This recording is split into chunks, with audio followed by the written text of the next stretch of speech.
Hello. Hi. Welcome on in. We are here for session 89 of the Deviants Dorks campaign.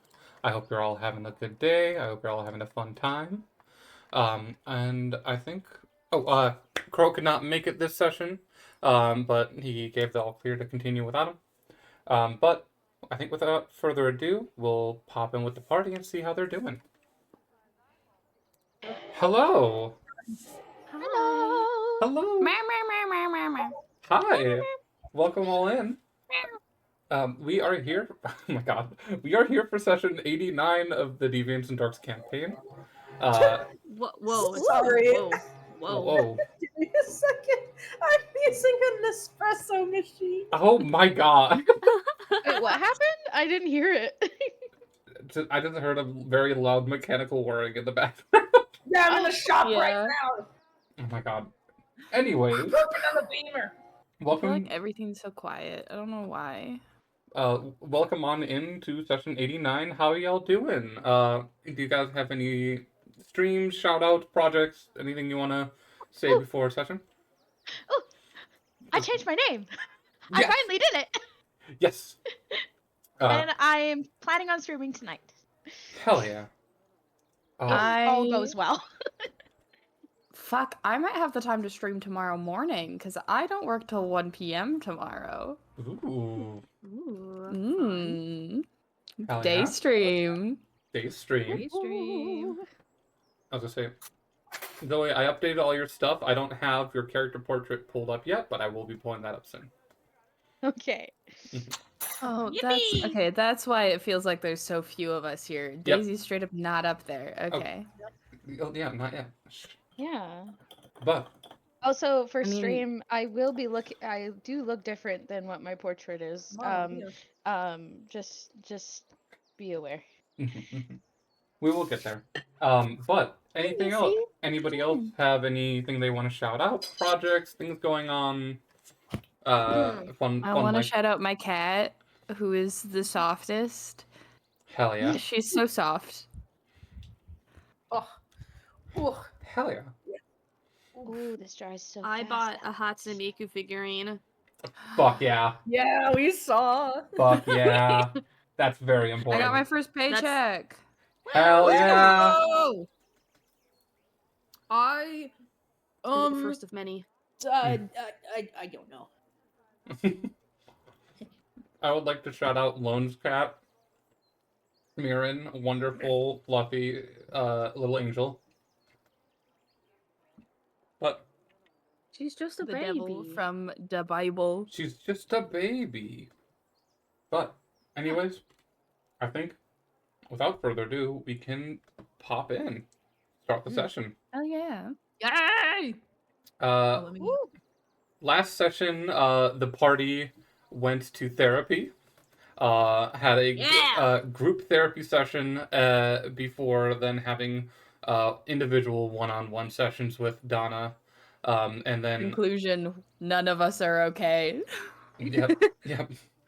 Conclusion: we're kind of fucked up right now. Yeah, just a little bit. But post therapy, you all left Donna's office, and Cleo, Jimmy the mailman, came up and handed you a letter from Misty, explaining that she was going to be stepping away, and dealing with some stuff going on with her own life and searching out more about Walker. Trying to find more information or find a way to see her husband again outside of her head. After that, session ended, and it is a few hours later. Moon Wizard, you get a message in your head. And you recognize the voice. It is from Tara's assistant, Beck, the tiefling wizard.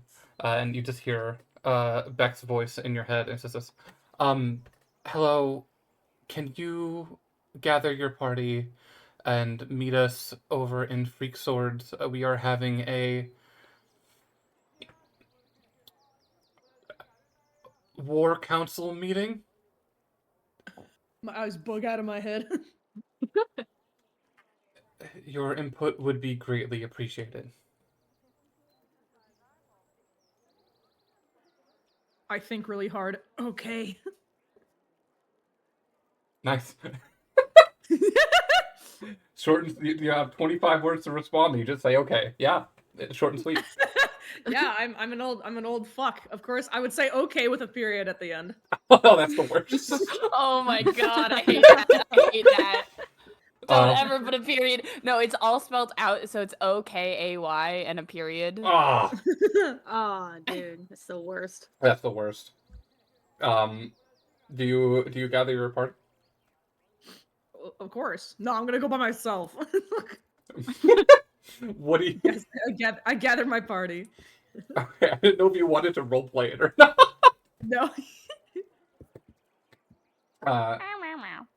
We materialize in the war room. You all materialize outside of Hush. The 11-story black skyscraper that is the home to the Thieves Guild.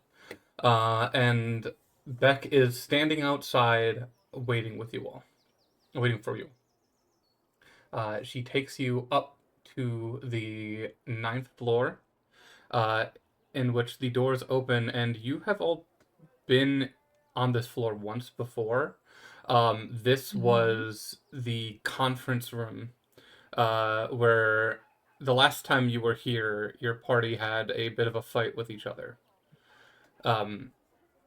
This time, though, you are let into the main conference area, and it is packed. You immediately see Vaughn and Tara at the end of this big, long conference table, talking to Naverna. Naverna, you see right away that her Fuck yeah, Naverna! I love gray, Naverna. her tall gray skin and shaved head, as well as the vine and flower tattoos up both of her muscular forearms. You see to the right of them, you see Florin, as well as Avandra, who was the half-elf from Silent, and V, who was the gnome from Silent, two people from the Silent Council. You see a figure in just a long red cloak with the hood up, and to the right of that figure, you see someone you haven't seen in a hot minute. Captain Andrel, the half-elf who was the town guard of Opex, is now here. Seemingly, you don't really know why. You see Barrett is in here, the head of the Temple of Asphodin and Olden. Cleo is filled with a sense of dread and suddenly becomes very nauseous and excuses themselves from the room. And on the closest to the entrance, a tall half-orc, or tall orc figure, Ivan, is also here. Hey, Ivan! this is just us being tested. We're to getting the remember band every back single together. NPC in the freaking campaign. We're getting the band back together. I can speak. When you enter, Vaughn looks up and is like, welcome in, Woven Fates. Thank you all for stopping in. Moon Wizard, thank you for being here as representative from Tidepool. We appreciate that. We were just getting the meeting ready and started, about to discuss the news. How are y'all doing today? Cleo's outside the room throwing up in the nearest trash can. Pretty good. Pretty chill. It has been adequate. Normal. What they said. Unfortunately, Cleo is sick. at the moment. Okay. Food poisoning. And I can get for some water or Yes, anything. that might be well to fetch them some water. Vaughn turns to the back and is like, can you? And she just sighs and nods and heads out and then looks at Yeah. Cleo vomiting and just sighs again. Tempter's smart enough to piece together the Asphodin connection. Yeah. Tara, go. Yeah, no, Cleo like finishes, like stands up, takes a deep breath, like takes out a handkerchief and like wipes off the corners of their mouth, you know. Walks back into the room. Suddenly is very nauseous again and is just like, I can do this, I can do this, I can do this. And says, I apologize, but due to a certain person being here, I do not believe I can participate in this meeting unless they are capable of leaving.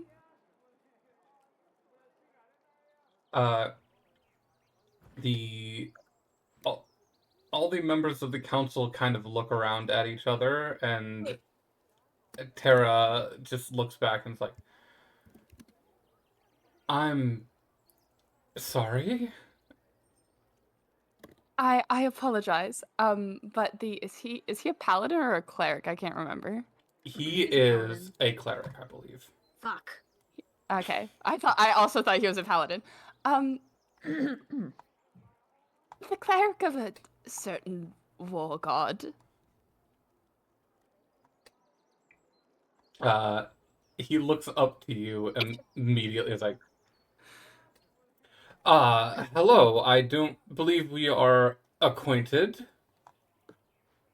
I am not acquainted with you. I am very well acquainted with your god, and his magic is making me nauseous. You're allergic to gods? I'm allergic to that one, that's for sure. I wish I had allergies. Barrett, the half-orc, just kind of looks at you as like, I am here today as a representative of Olden, not as a representative of my god. Can I say something? Absolutely. As this is happening, the figure in the red cloak starts shaking just a little bit, as if trying to hold in laughter. I believe we could come to a mutual agreement. I have no ill will of you or. I understand that you do not have ill will of me. Your god very much so does. And, excuse me. And they go walk outside and throw up again. My god, how much vomit can they hold in that body?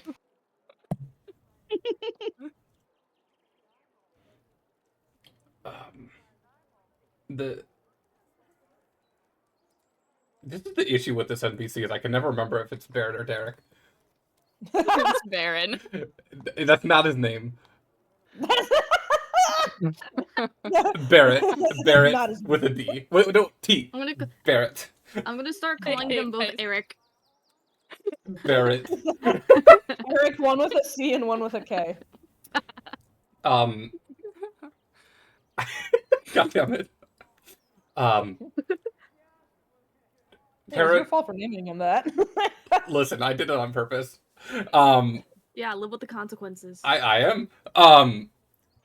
Tara turns to you all, Woven Fates, and is like, is this going to be a problem? We need everyone here for this. That includes Barrett. Question, Would calm emotions work on nausea? Just as a suggestion, someone might be able to cast calm emotions on Cleo. That could work. One of the things where Just as a suggestion. one of the things where Cleo would have to be accepting of it. Well, I think up to Cleo. like the anxiety that is causing the nausea would be calmed, but the rage behind it wouldn't. So Cleo would be a lot angrier if you use calm emotions, but they wouldn't be nauseous anymore. I feel like calm emotions would also calm the anger, but like the Yeah. reason for the anger would still be there. If that makes sense. I feel like Cleo would let it calm the anxiety, wouldn't, like, you know? Do any of you have Like access to calm emotions? No. Like I said, it was just a suggestion. I can't actually do shit about it. I don't. Cleo's just like, I will take a moment. Give me a minute. And maybe the immense dread I feel walking into that room right now due to the suffocating magic will go away, or maybe not. Who knows? I sure as hell did. I didn't think I'd react like this. I just wasn't prepared. I'm gonna go sit down over there for a few minutes, if that's okay. Is that okay? Tara just nods, like, yeah, yes. Yeah. And Cleo goes and, like, sits in the other room in a corner for, like, a minute and is just, like, doing breathing exercises. Just like we learned in therapy. Just like we learned in therapy. Tara, you see, walks over to the figure in the red cloak and just kind of, like, elbows them and just whispers, like, something in their ear. And so you just hear, you gonna do it?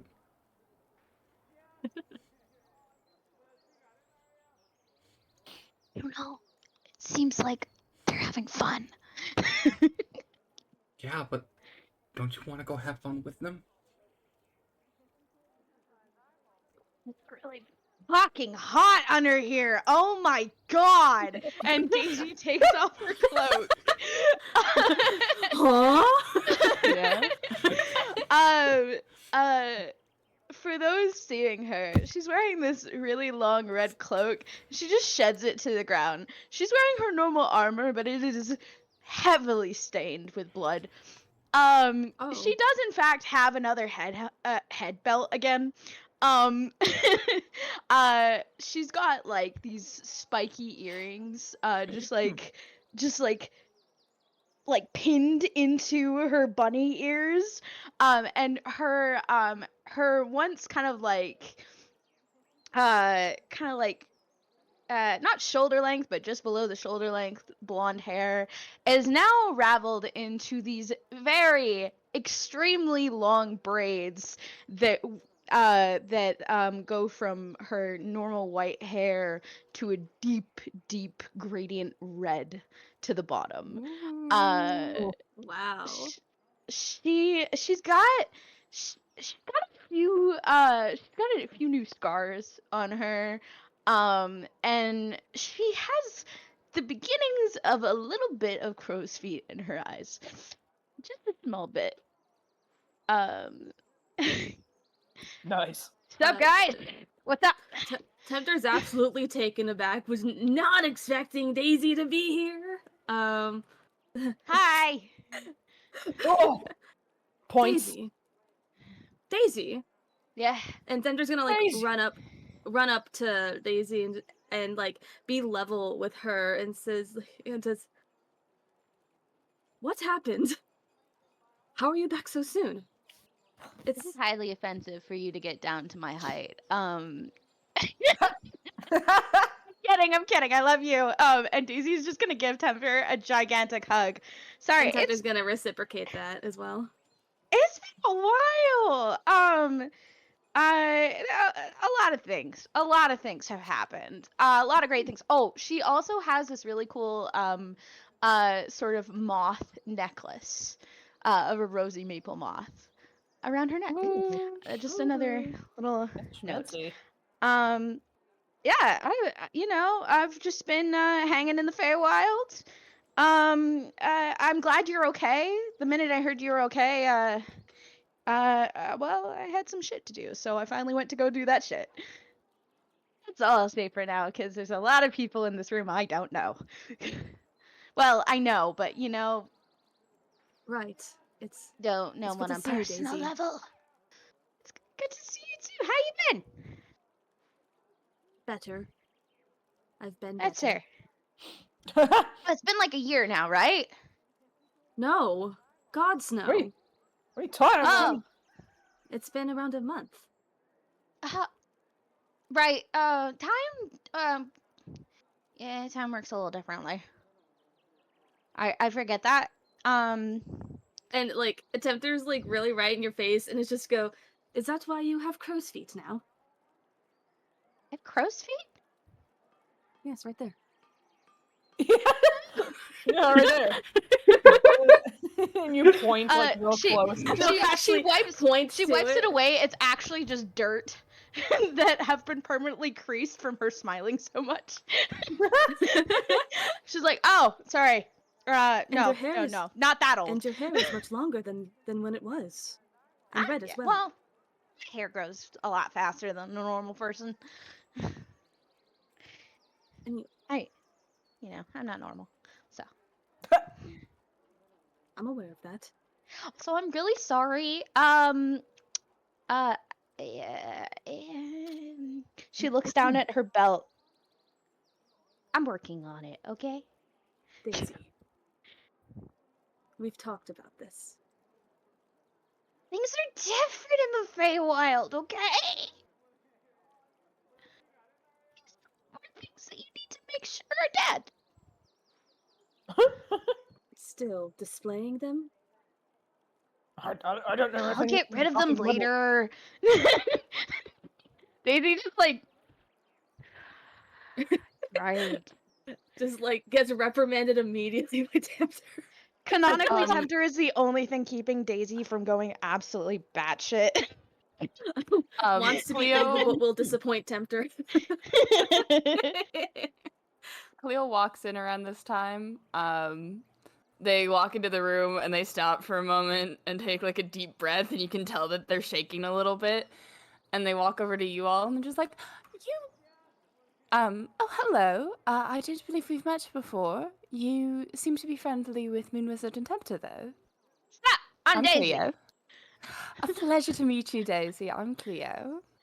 Hi. Are you okay? Cause you seem like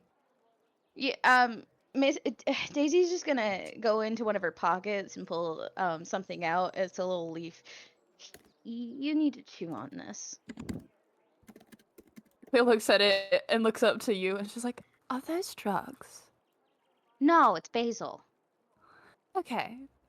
You just remind me a lot of a friend of mine, and that friend would be handing me drugs right now. Oh. I mean, I don't know if these are hallucinogenic. No, I'm pretty sure this is just a herbal.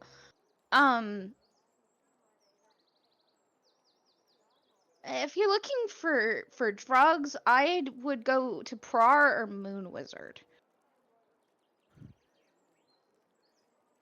Yeah, no, it's okay. I was given quite the supply when she left.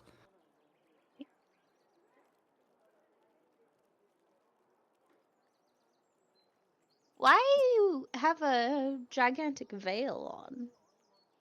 It's cool. Thank you.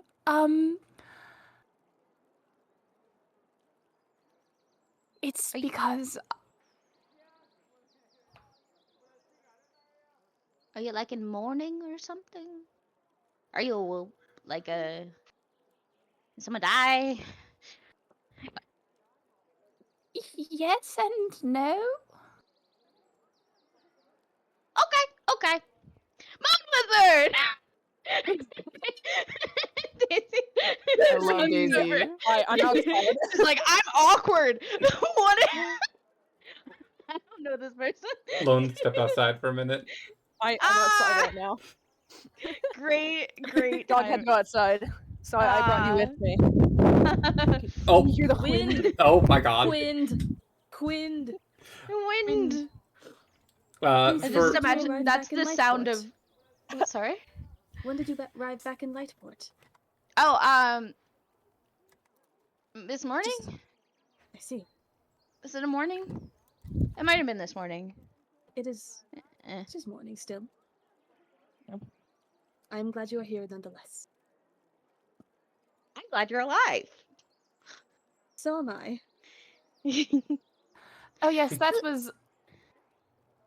There Sorry? was a concerning moment there with Tempter and the living status.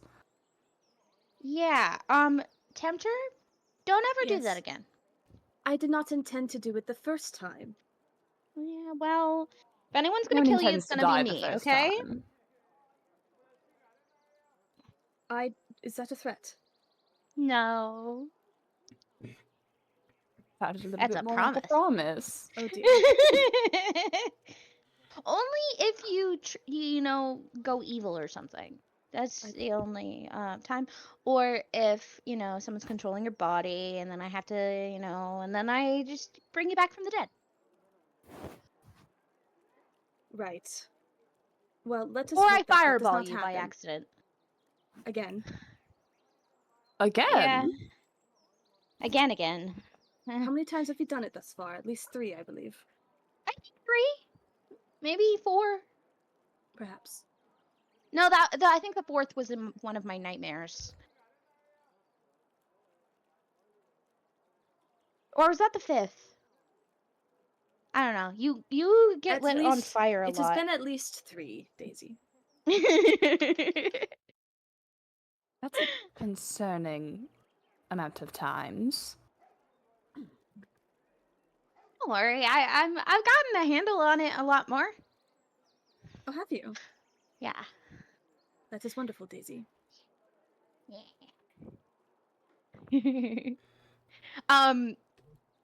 Right. Has anyone ever told Cleo that Daisy was a paladin? I was. I don't think it's been mentioned. Okay. But you're not a paladin of God. You're a paladin of. Yeah, but I'm wondering if Cleo is picking up on any of that. I was gonna say, Cleo, roll a. This would be Arcana or Religion, Okay. because you are looking at this figure who you've heard in passing, and they are giving the armor, the giant sword strapped to their back. They are giving paladin vibes.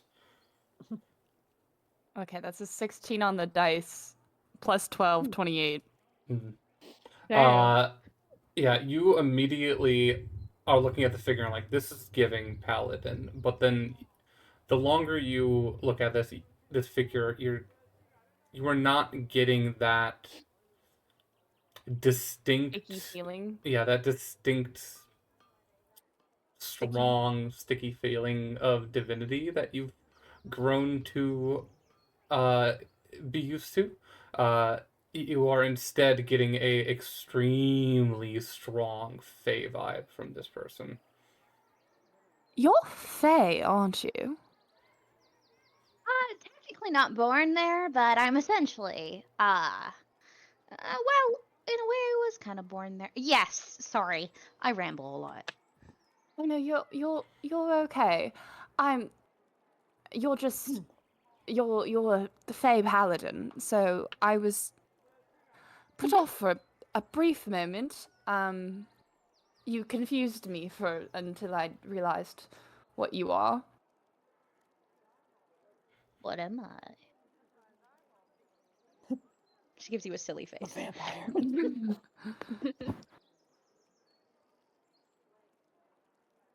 Well, I do believe we should start discussing what we were brought here for. Oh my, yes. Right. Yeah. When I was gonna say, when you guys were talking, the conversations around the room continued. You see, Evandra and V have been idly chatting to both of each other. Naverna has been hovering around Terra and talking. Florin is in there, but is kind of off by himself, but will every once in a while say something to Vaughn. Ivan is staying close to the door. Barrett is staying the direct opposite from wherever you are, Cleo, just trying to give as much physical space. Yeah, no, Cleo's staying as far away from him as possible. Yep. And Andril is also just kind of there, just standing off by themselves. A little, he seems a little out of his depth. But as you all kind of finish your introductions and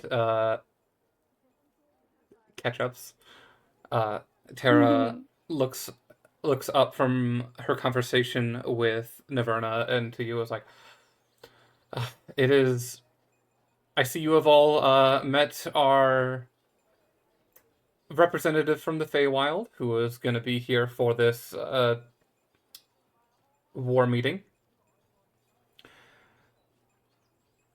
But if you're all ready, I think it's about time to start. And you see, let us begin.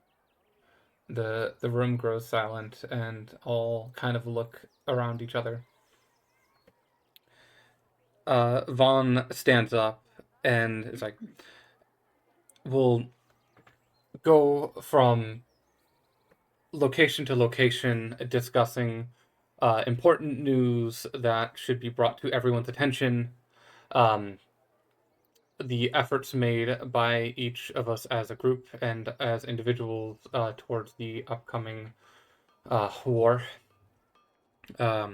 So for Tara and I, information that you should all know, there is an increase of... If you are around town and you see bandits, do not worry. Keep an eye on them, but they are here as refugees. They are... Oh, don't kill them? Don't kill them. No. Okay. There are 3 bandit tribes who live out in the desert around Lightport. We are currently sheltering them, especially one of them in particular had a base near the goblin encampment and has been completely taken over. There is a midway, so there is now an encampment midway between Lightport and the Hobgoblin village, what was previously Garrus, which is completely overrun and taken by goblins. Tara then pipes up. Here at Lightport, we are playing the middleman of this entire war, making sure to transport troops between city to city and allocate resources where necessary. In doing so, that means there's going to be a lot of important people moving in and out, so we are also trying to double our efforts to protect not only your cities, but this city here. We have sent 2 trusted individuals, the Necromancer and Marv, to head over to Unogi. And Tara turns to Captain Andril and was like, they will be studying with your court wizard to learn a aerial defense spell that Merle has been practicing and perfecting in the past few weeks. So hopefully they can bring that information here and protect Lightport from aerial attacks. Captain Andrel coughs and kind of raises his hand, and everyone looks at them. It's like,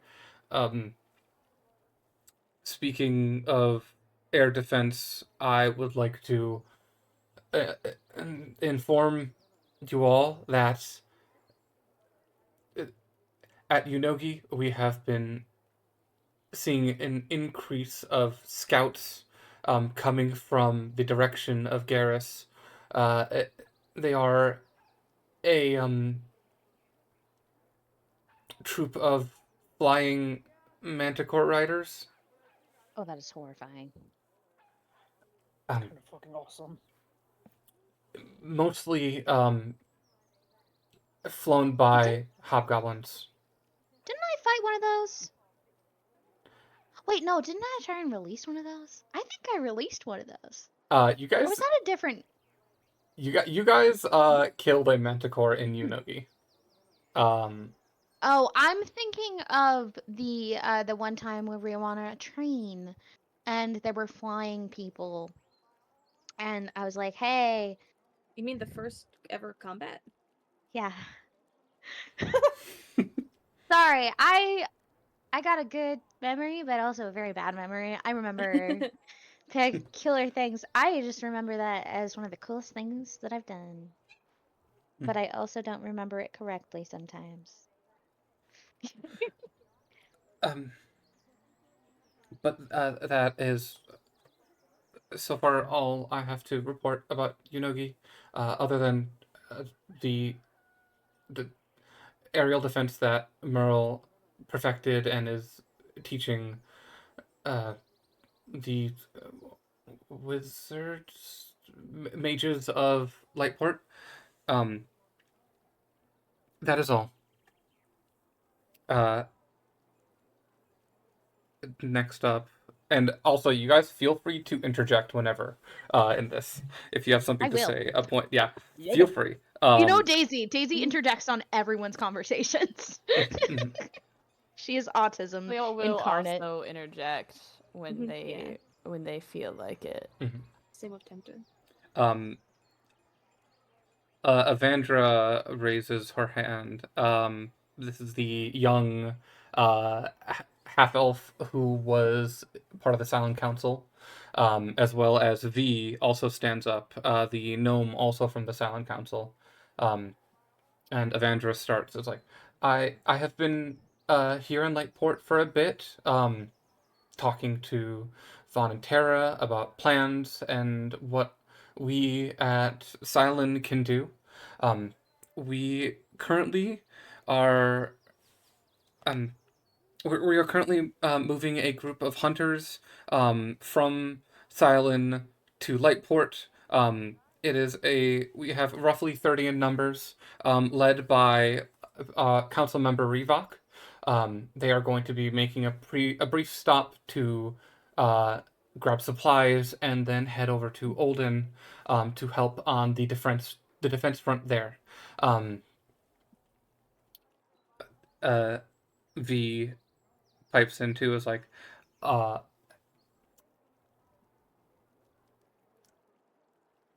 together we are here.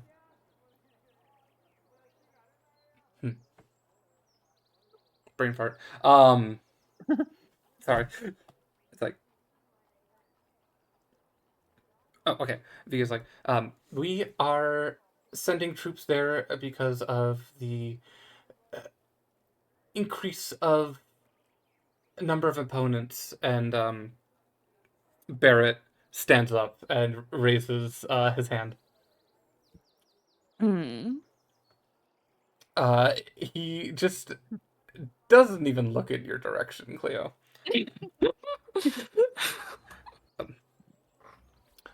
Olden Has immediate beef with this man.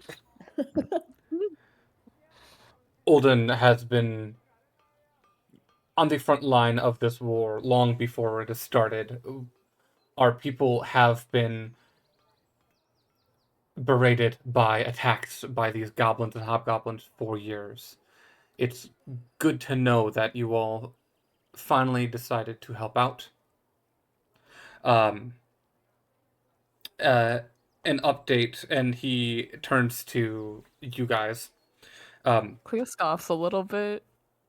Um, when he's just like thank you for like finally helping or something like that.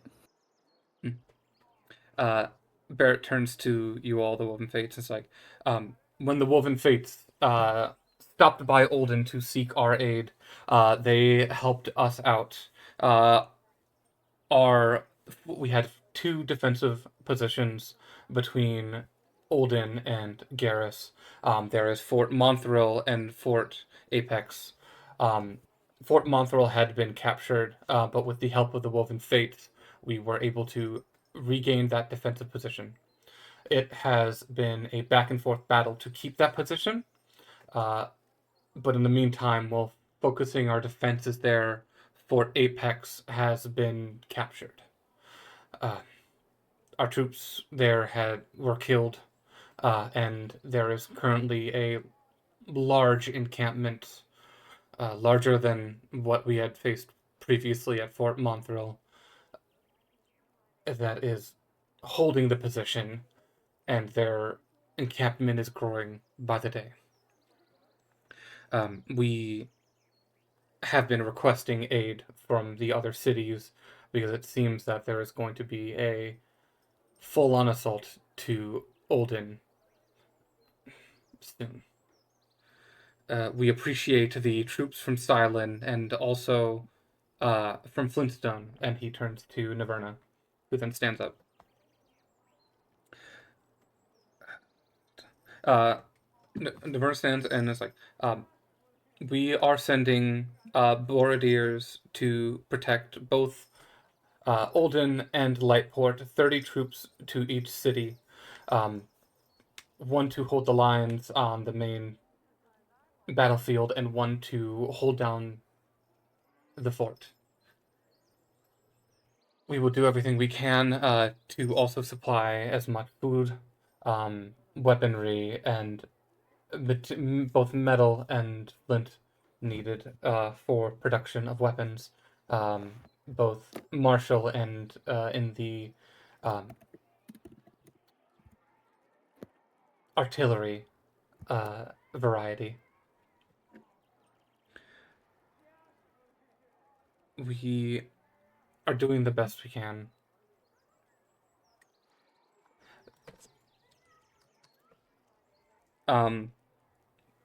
We are spreading ourselves thin, but we are. God damn it. You're doing great. You're doing great. Yeah.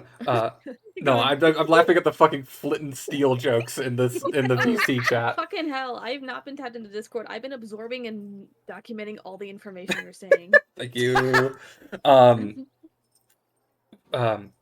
We will do our best. The memester in charge of Tidepool. We are doing our best to send troops out for, at least I believe. I do not think there will be a massive front on Flintstone because of the distance between Flintstone and Garrett's. Naverna then sits back down and kind of puts a hand out for Ivan, who then stands up. Hello, my name is Ivan Arseni.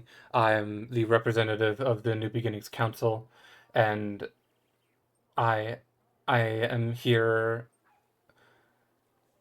We are supplying adventurers from our smaller adventurers guild up to Lightport to help out, but we can only supply about 24. We have our own issues dealing with a cult front at home. There is a cult of a kraken that has been assaulting our city for quite a while now on the waterfront. so we cannot diverge too many troops, but we will help where we can. Thank you to Tidepool, and he holds a hand out to you, Moon Wizard. We I give a thumbs up. we appreciate the troops, the water garrison that you have sent. You have supplied us with 50 troops. You and Queen Solstice have supplied us with 50 troops from the Tidepool water garrison to help defend on the waterfront, and we greatly appreciate the help. And Ivan sits back down. And he holds a hand out to you, Moon Wizard. I grab that thing and I give it a firm, businessly handshake. He keeps a stoic but confused face, and he leans in and he was like, that was your cue to speak.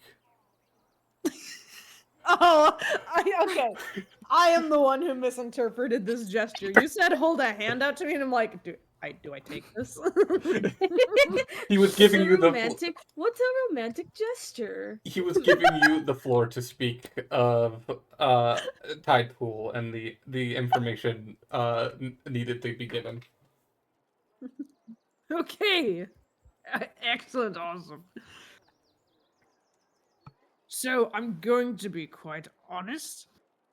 I wasn't expecting to stand at this podium today, but in good news, Tidepool will be providing a very valuable asset for this conflict, and that is the aid of my master, the god of magic.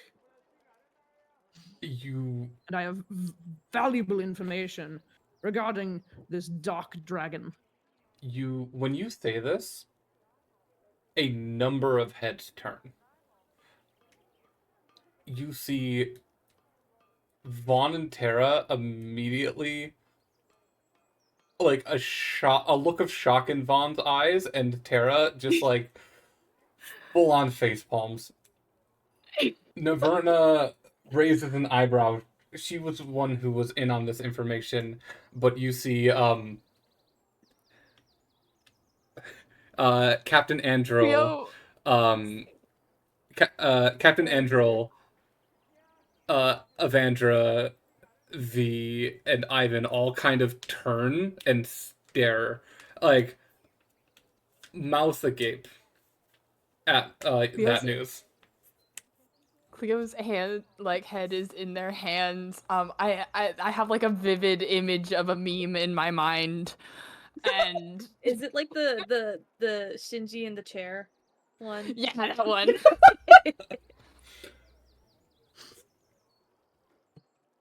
I'm going to defend myself here. And I need your attention. I understand this information may come as a shock, but I have dealt with this dragon once before, and I was successful. But it was only due to the assistance of my god. If we do not have this assistance, we will fail. We need this power, and I am not afraid to say it. These are dire circumstances, and I have seen with my own eyes the chaos and the carnage that this dragon has caused, and I will not let it happen again. Now, I need you to understand, I know this is a dire risk, and I know my god's reputation is not the best, but we need this. Gods against dragons. We need this upper hand. We need everything we got. This is what I've got.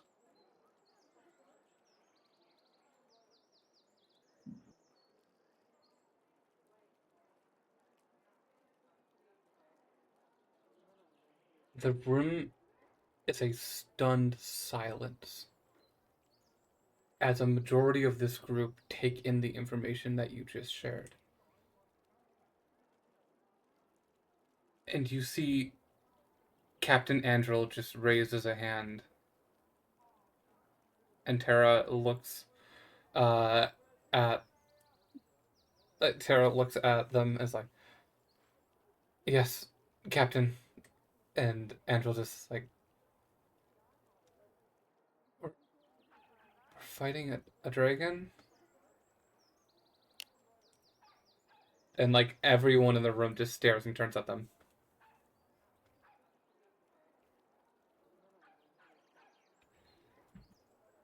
Dear.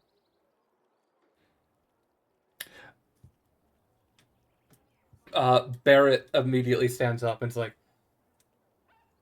is there any more information that this group has been keeping from us? Is there anything else we should know? Any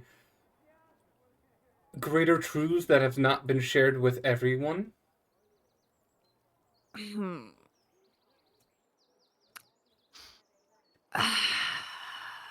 Cleo like leans over to the party that's just like mini huddle. Mini group huddle. Am I Group allowed to huddle. get in this huddle? Listen, for the record, you were the one who put me at this podium. And I, the player, am the one who keeps forgetting information. Yeah, no, go ahead, pop off. I love this. I was surprised that he didn't know that there was a dragon threat. Everyone Oh, else in the okay. room knew, but Oh. I'm just like, okay. oh, dear. Who Am did I kill allowed- this poor man? Am I allowed to get I'm gonna back in hold the your huddle? hand when I say this. You know what? Fair enough. Get in the huddle. Thank you. You can be privy to fun information. So like, when they're talking about information that they don't know, are we talking, the fucking Eva Raihan books? Are we talking me and my relations to? I believe it would be wise to let them know that affiliations with the dragon have had Evil Ryan books. That is a good idea. I mean, for the record, the last time I fought this dragon, this was common information, so I'm a little out of the loop here. It's okay. I don't think it's common information anymore. A lot of things change over long periods of time. Sorry, what's your connection to? Ooh. That man's god is my father, who's actively trying to kill me. Oh shit. Um, Are you okay? You know, I think we can have this topic of conversation later. I'm looking over I'm peeking over my shoulder at everybody else. Yeah, Literally, we're all like Moonwizard, you occasionally peeking over our shoulders. you all kind of like peek up and you see the entire room is silent and staring at your group. Do you know what's really funny? Is Well, that what? Did my you want me to mom is lie? My god. that's so fun. Love that Except shit. she's face. Would you be Yeah, willing to it is have her And help, she's Daisy? not an ass. Sorry? I assume you're talking about your mother. Yeah. Do you think What? she'd be able to help? Oh, yeah. Probably. Wonderful. Offer aid. Get We them. should- I've We should- pretty we should much discuss spent that the later. last Take your year. attention away from me, so I feel less awkward. I could talk to a lot of Yes. people in the Feywild, honestly. I agree. Perfect. I agree. Back on topic. I believe we should tell them about the Book of Flesh and Bone that the Yes, body wizard owned. Yes, we should probably discuss that, and maybe the fact that other countries are aware and weary of the fact that they're gathering troops. Oh, I was Yes. not aware of that. That other countries knew. Yeah, so let's start with the other countries, and then we'll move on to the Eva Raihan books. I feel like Very well. Good idea. good idea. Okay, so Break. Can I? Hello, everybody. I would like to offer my. I'd like to offer the. Actually, I'm gonna say this in character. I would like to offer the input of my fellow party members, if that is all right with everyone. Tara just holds a hand. I was like, proceed, woven fates. I step off the podium for a moment and yeah. Cleo steps up. Is like, so we recently were off continent. And while off continent, we got to meet with a foreign king who informed us that they are very aware that the cities on this continent are making moves to build armies. And some of those countries are also aware that there is a dragon threat. But those that are not aware are afraid that these countries are coming together for the sake of enacting violence upon other continents. Oh shit. Oh dear. That's So not good. yeah, no, generally not so good. I do believe that is something that should be noted, but does not really need to be dealt with. That's a later deal with. Not really a right now deal with, but something that you should all probably think about. Naverna interjects, is like, please, can you use specifics? Who is this foreign king? Who knows? Who does not know? My brain is. I do not know. We were recently in. Where were we? Arctis. Arctis. We were recently in Arctis. And the king of Arctis is, made to note. The second you mentioned Arctis, the whole room groans. Just kidding.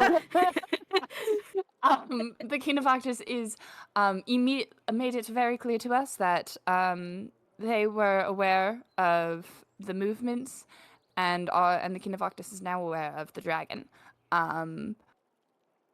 Other countries, I assume, based simply upon the fact that Arctis very quickly gathered that information. I have to assume, because this is simply how it has always worked, that the other countries are aware of it, and some may know more information than others. Aren't they willing to help? Arctis specifically is not willing to help. Well, fuck them.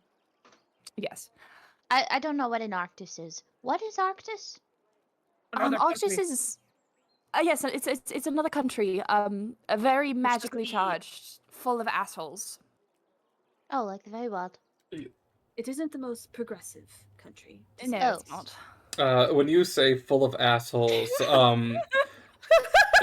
like V just kind of like stands up with like a smirk, and you just see Florin just like stifles a laugh. They're both like, haha, yeah, it's true. Yes? Oh. Is there any particular reason why you've stood up? No, they didn't stand up. They were just. Oh, they didn't. Sorry, no. They were just sorry. reacting to. Okay. And Tempter is now going to sit up and is going to say, additionally, there are other, let's say, powers that we have encountered from the Hobgoblin army. And Tempter is going... Cleo's, like, if Tempter's gonna start pulling out the book, Cleo's gonna stop them. Tempter's not going to pull out the book. Okay, good. Tempter won't pull out the book, but will mention that they had the... Not they, Tempter, that the body wizard had the book. How many of you are aware of an individual named Iba Raihan? You see a few people raise their hand. Naverna, V, Ivan, and then Vaughn and Tara all raise their hand. For those who are unaware, Iba Raihan was a very, very powerful mage and was once the king of Arctis, and is infamous for the many journals she had written with that hold powerful magic. One of the adversaries that we had encountered that is aligned with Varuktar in the Goblin army had one of these journals and was able to create monstrous beings from it. Is that the one that almost killed me? Yes. Oh, yeah, that fucker. Although this book is no longer in their possession, we are unaware of how many others they might have, if any. Florin had also raised his hand during that. But Florin kind of stands up and mentions, for those unaware, the Ibaraihan was a great mage and previous king of Arctis who wrote a handful of books that all rumors and history believes held fractions of her power. They were powerful artifacts. Rumors and history are to be believed. They are. There's a reason why they're kept where they are. You see Florin just kind of raises an eyebrow, but doesn't press it. Where are they kept? Daisy will Sorry. press everything. Leo takes a deep breath, and it's just like, in a very special interdimensional library. Oh, I've been there. I still have some teeth from that guy. Holy fucking shit, what do you mean you have some teeth from that guy? Yeah, wait, hold on a second. What the fuck are you talking Daisy, I about? had completely forgotten that you took his teeth. What's wrong with you? Oh my god. Oh my god. Oh my. Okay, we're going to talk about this later. What is that? Is We're that going to some discuss sort of... this later. Oh, the teeth come back into play. What the fuck is wrong with you? Is there something weird with the teeth? There's fucking teeth! Yes. It's teeth! The child collected teeth! I just needed some of them! Okay, no, from the we're in a conversation. librarian. This is a later this is Yeah. an off-the-clock conversation. Florin Okay. coughs, and to gather attention, I've been... Hello, my name is Florin. I am the representative of Harnver.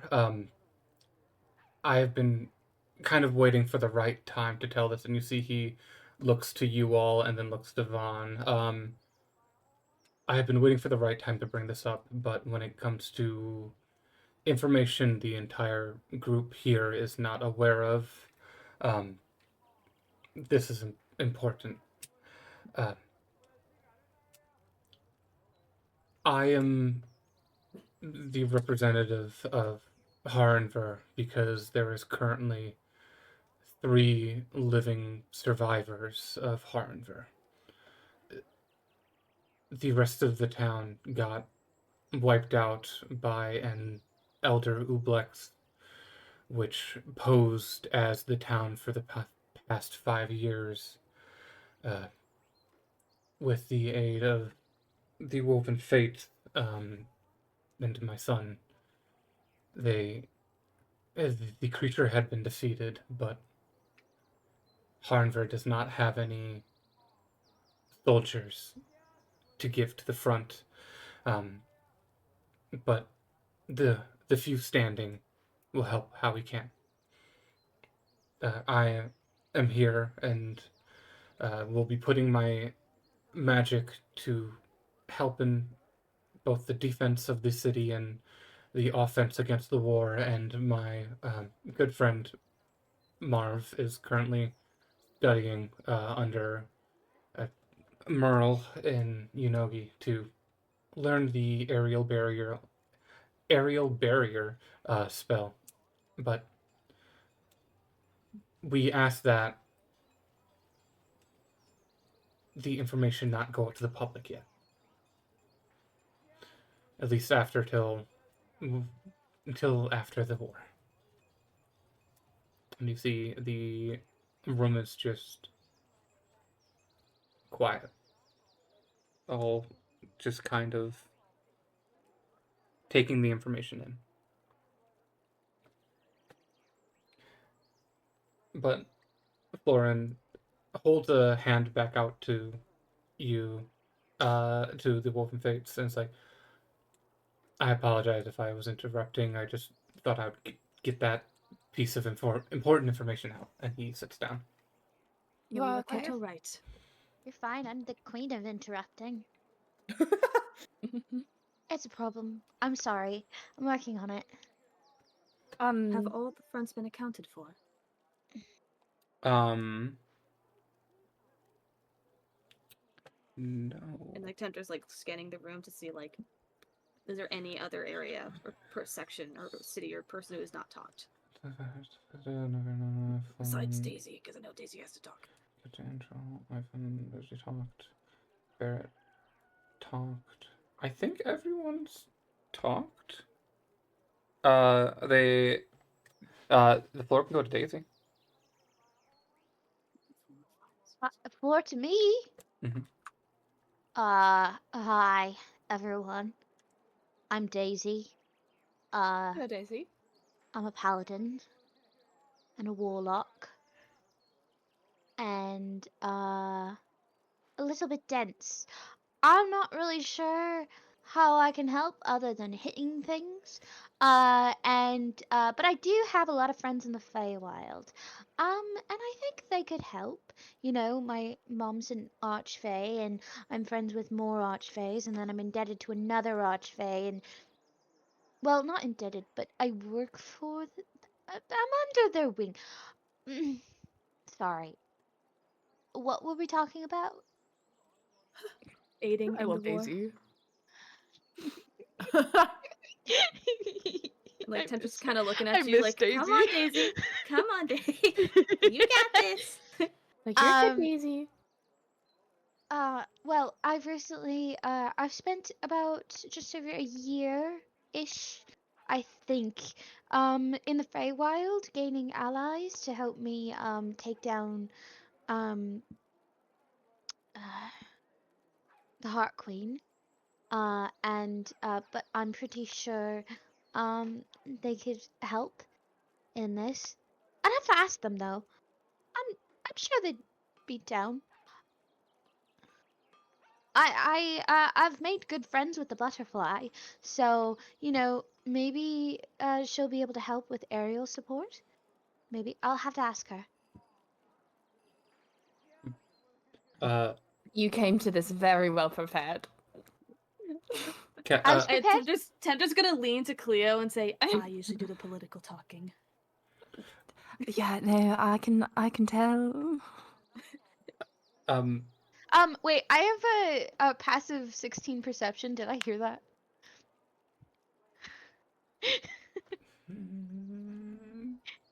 Were you two trying to be Right. stealthy about that? I was trying to be a little stealthy about that. Yeah, Cleo's trying to be a little bit stealthy.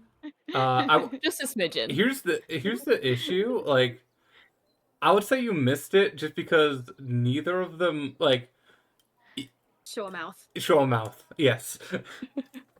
Um, when you mentioned after you mentioned aerial support, Captain Andrel stands up and like, oh, aerial support. Yes. Sorry. Captain Andrel. I I. Sorry. I am new to all of this. I was from Opex, a small town next to Unogi. I was just a small town captain, but in making sure our citizens were defended, we, under the order of King Threndril, we moved all of the citizens of Opex to Unogi to be better defended. And in doing so, I got promoted to town captain of Unogi. Um, we Congratulations. Congratulations. Thank you. good job. Um, we are working on our not only aerial defense but aerial support. Unogi is home to a quite a large number of like winged folks, and we are working on expanding our numbers in our ranged combatants to help out with any aerial support needed. Um, I actually have questions about the aerial support spell that Marv, the necromancer, and Merle are working on? Ah, Are they learning it individually so that it can be cast in three separate locations, or is it required that all three must be present for it to be cast? For the spell was created by Merle, pretty much immediately after you all came to let us in on, and to pretty much immediately after you all came and asked for our aid, King Threndril ordered Merle to work on creation of the spell. Um, he has engraved runes around the city, so he himself is able to uphold the barrier around Yonogi. It is a um, protective dome that should So you are stop. saying that only one person needs to cast a spell, Um, for or it you, is based on the runes. the runes allow it to be upheld by one person, but that took months of creation and lots of money to implement that. What I'm asking specifically is, would it be able to have the aerial dome protection be on the front of Unogi, Lightport, and Olden all at once? Cast by three separate people? Ooh. I believe without the runes, you would need at least two people and their constant concentration to uphold the barrier over a city. I believe Marv and the Necromancer went to learn how to cast this aerial dome over Lightport, but if there were two more mages who are willing to learn, we might be able to do the same for Olden. That would be the most beneficial course of action. Florin raises a hand. It's like, I would also be willing to learn this spell. If you all have an idea for a partner who could cast it with me. And he looks around. I would help, but I only get the really cool spells from my armor.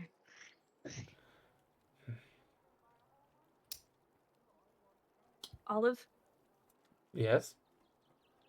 can I say I know a guy? You can. Are you talking about I'm talking about Cobble. You're talking about Cobble? I mean, Cobble! you can I literally just absolutely. like skimmed through my entire memory of all the NPCs. I'm just like, who would be able to do it? I'm just like, Cobble. I mean, Who if would be able to do Oh. it that we know? Yeah. Wait, what about that mom from the farm? Oh my gosh, you're so right. Yeah, cause she's like a super insanely powerful mage, right? Well, she's But good with she's illusion just... magic specifically. But Oh if yeah, I guess she's that's true. willing, yeah. I mean, Yeah, hey, if you guys want to try a few different options, yeah.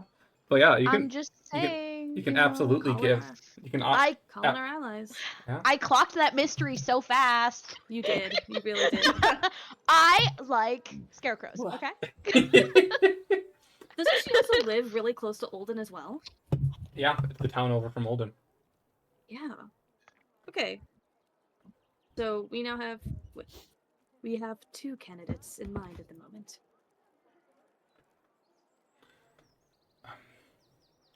One of them would be asked, Sorry, but go. both. I don't know what I'm saying. Both are unlikely, so to speak. Zoe, that is really pretty. Thank you. It's finally done. However, it would be worth a try to contact both of them. I have someone from Arctis who may be able to help. And Cleo looks Daisy. over. Cleo looks over and is like grinning, like you can't see it, but you can feel it. They know. Yeah, of course. They don't know you know, but yeah, you know. Daisy, do you think you would be able to contact? I think I have her name written down. I don't know, probably not. Where would it be? Give me a second. I need to see if I have her name written down. Let me. Ivana. Nope, that's not the right person. I was so wrong. Have this somewhere.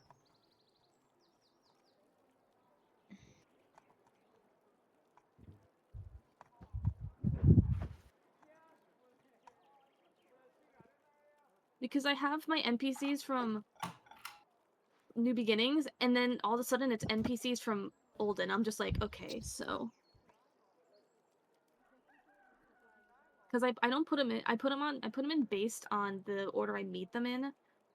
So if I meet a bunch of NPCs in one town and then meet NPCs for the next town, that's how they get put in. So Can there's just a gap.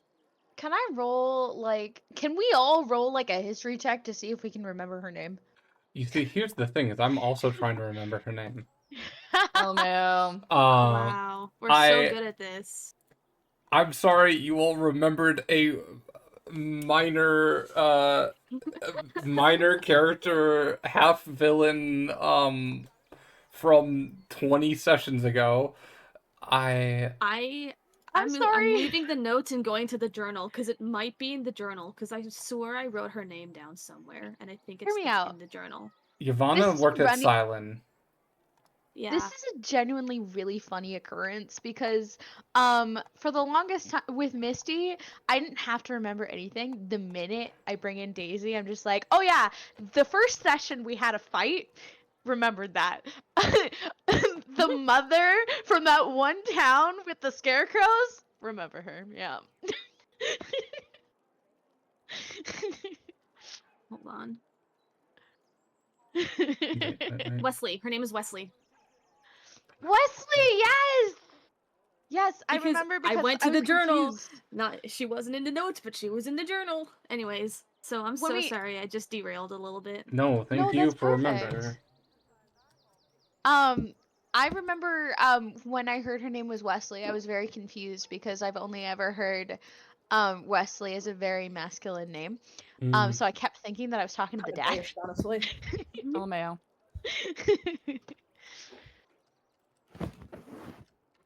But it was the mom.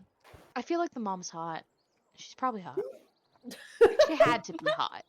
She was a villain. She had to gotta be be. hot. I suppose. I suppose. Of course. Lol. Oh, there's all my notes for Novin. It's in the wrong part of my document. Yeah, Wesley Oped of the Oped family. She was an elf. For American cheese. Okay, yeah. Bookmark that. That's good to know. So.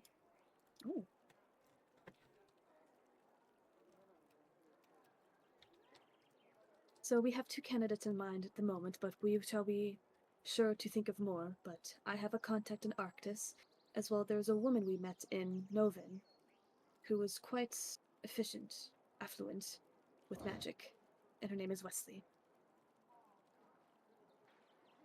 However, I will warn that both of these options are unlikely to happen.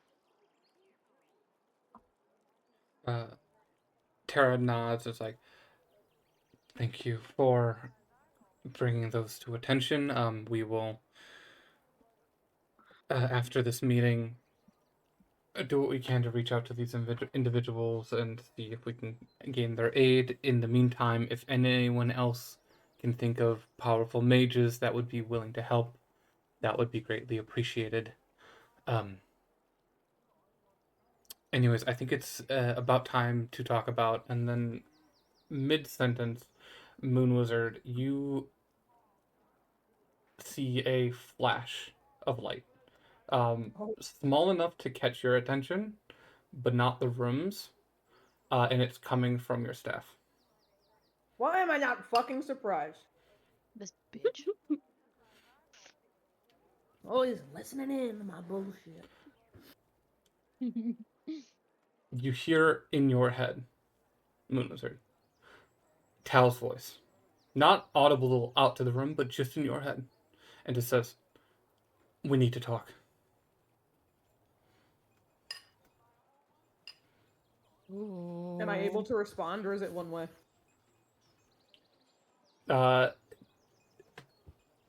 You don't know. All right. Well then, I cover him up with my hand and just kind of hold it to my side.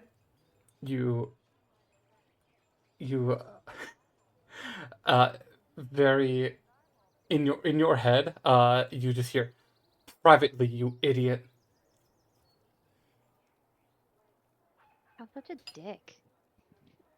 Well, I can't Then do okay, that right now. Is Moon Wizard like visibly showing signs that something's not right now? Are they?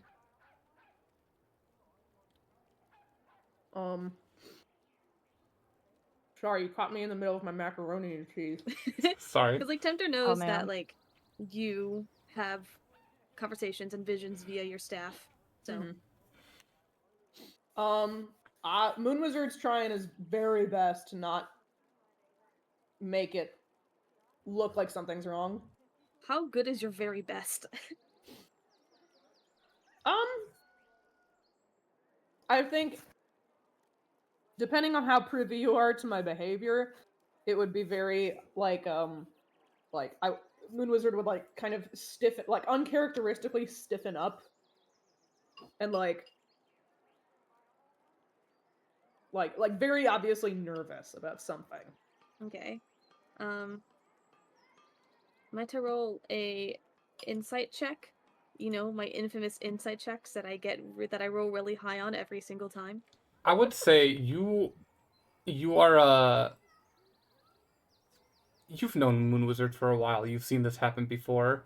You know something is happening. You know either he's getting a message or getting his attention brought on towards the staff, and you have a pretty good idea what that means.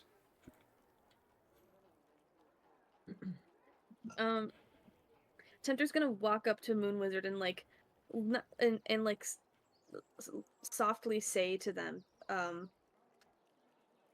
you need to leave right now? Is it?" And then Tempter looks at your staff. I kind of glance back and forth, and then I look back up at you and nod.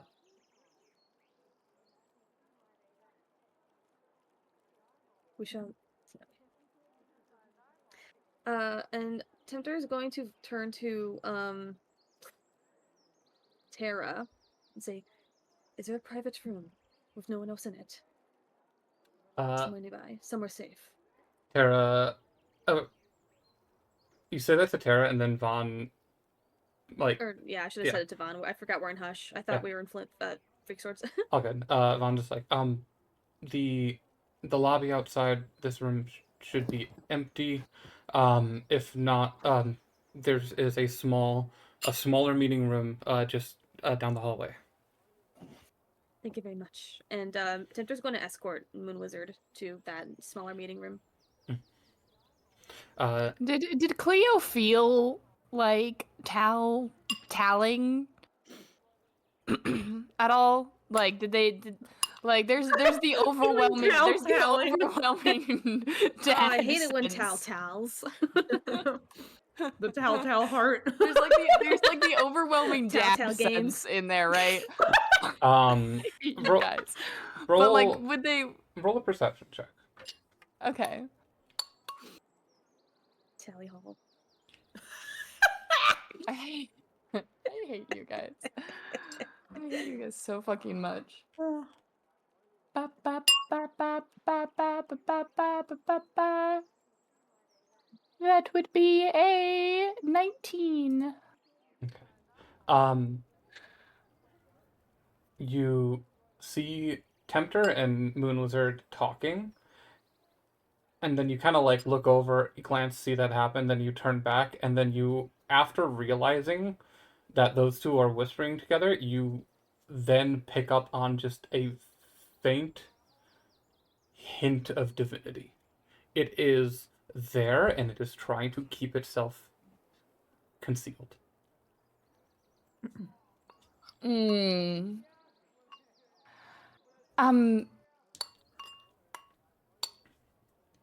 Cleo's gonna like lean over and be like, Tal's here, isn't he? Who are you whispering that to? Moon Wizard. You lean over to whisper that just as Tempter is escorting Moon Wizard out of the room.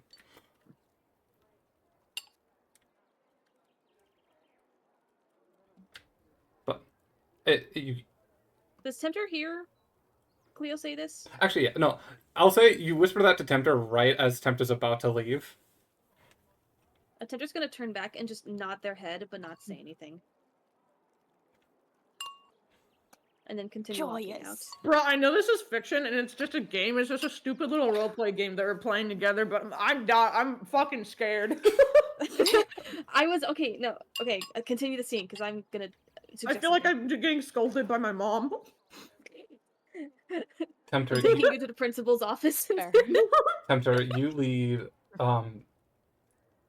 Moon Wizard out into the main lobby and then to the the smaller conference room. Do you leave Moon Wizard to themselves? In a moment, but Tempter is going to actually lean in to whisper into Moon Wizard's ear. Would you wish for me to listen in?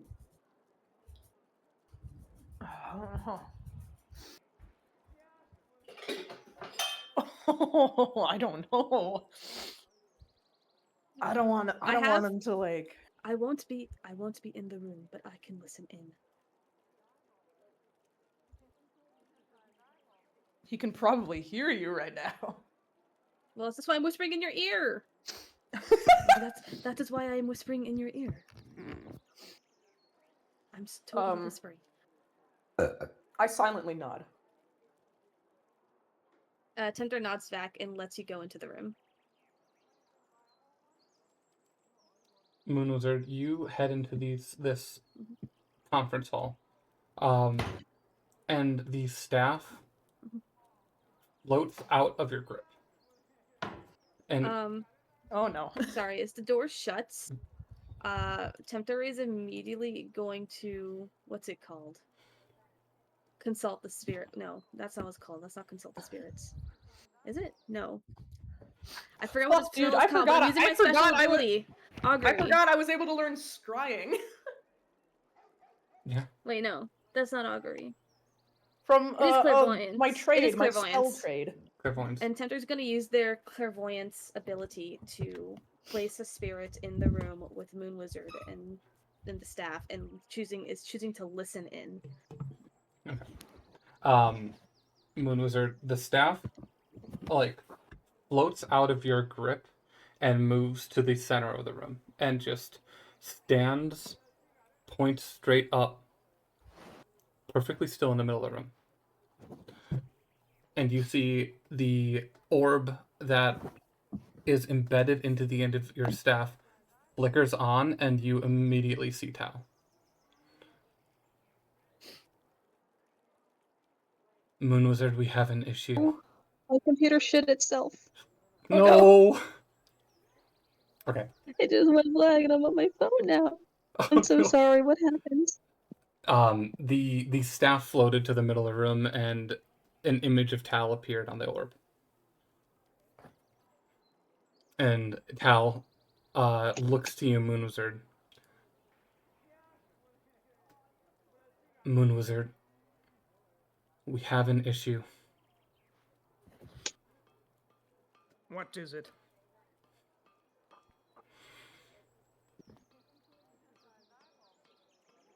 He looks at you and reaches forward, and you can see it's almost like he's grabbing the camera, like whatever arcane device. Hold on, let me grab my iPhone 16 Pro for a second. He grabs this spell, grabbing the magic from the weave, and tilts it to the left, and you see the area that is Queen Solstice's room. You see the bed frame, the large bed frame, has been completely destroyed. The curtains are half ripped and taking up a good 80% of the room is the entire body of Varumas. Oh. My eyes widen. And I just whisper, "Gods have mercy." What in the hell's happened? You know what happened. If Umas is free, then he is free. And that's where we'll go to break. Huh? I'll see you all in 10 minutes. That's great. See you soon. Hey guys. See you soon.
Hello, we are back from break and popping in with the players.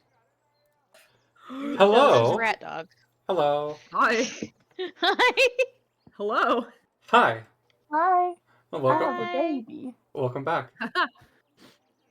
I was saying earlier how this session is making me realize that I really should make a habit of taking campaign notes during session. Who needs campaign notes? Who needs campaign notes when you've got a shit memory, eh?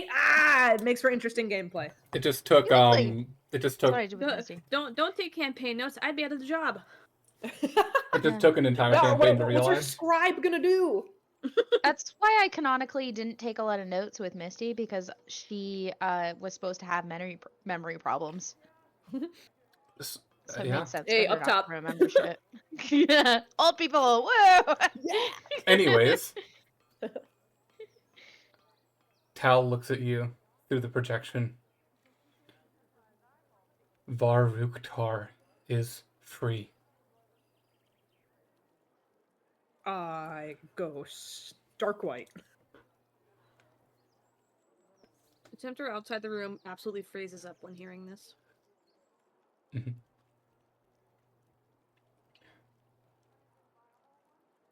You're in your little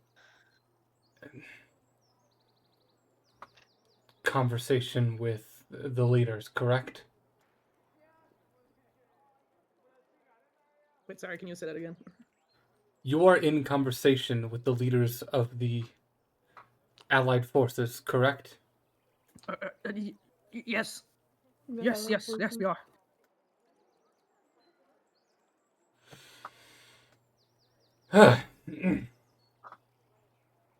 Okay. And you see he walks towards the projection and steps through the staff into the room that you're in. Ugh. I step back. Cleo dying. feel. I'm just gonna say Cleo feels this. Oh, 100%. You Cleo feels it immediately... Cleo stands up. Yeah, for everyone else in the other room, you just see Cleo immediately stand up. Cleo, you... Cleo's just like, I apologize. Tal is here. I'm gonna go. You see You just see it? Vaughn and Tara look at you and roll an insight check. This is bad. This is. I was rightfully scared. It's like the God is coming audio. Insight, right? Yeah. Mm-hmm. My tummy hurts. Just...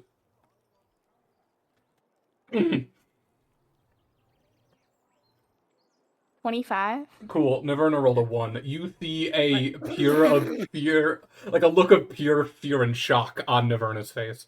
Cleo's out of there. Yeah. Cleo's leaving. Yeah.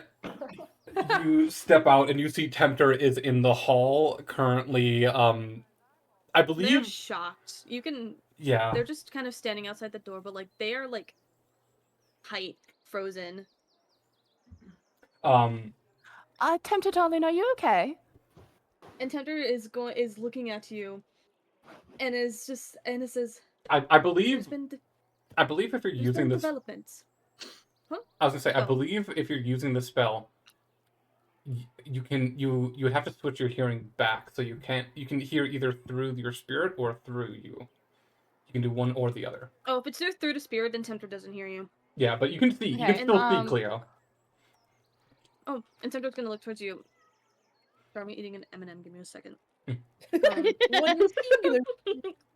This is such a serious moment, and you're eating M&Ms. Yes, I You're eating am. M&Ms right now? Unprofessional. No, it's okay. I have I need Mike and I need my Ike's. yummies. I'm literally hot painting. tamales. I need my yummies.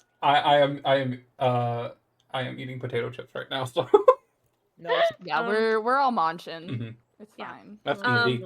Tempter looks towards you, sees you coming down, and is gonna switch their hearing back to you to hear what you're trying to say. Tempter darling, are you okay? Tempter just looks at you and says, "The dragon's free." Oh, so that's why Tal's here. Cool, wonderful, fantastic. It's about this time. The door to the smaller chamber opens, and you just watch Tal walk out into the hallway where you two are standing and look at you both. Just walk. Cleo jumps and it's just like, like hand on their gun immediately. Since they both walked out of the room, Tempter's gonna dissipate their spirit. Tal looks at both of you. Hello, Hello. Tal. Hi. Greetings. Hello. Hello. We'll talk about your plan to kill me later. We have more important topics to go about. It's not you in particular. No, I've I'm- heard your conversations, and he just walks past you.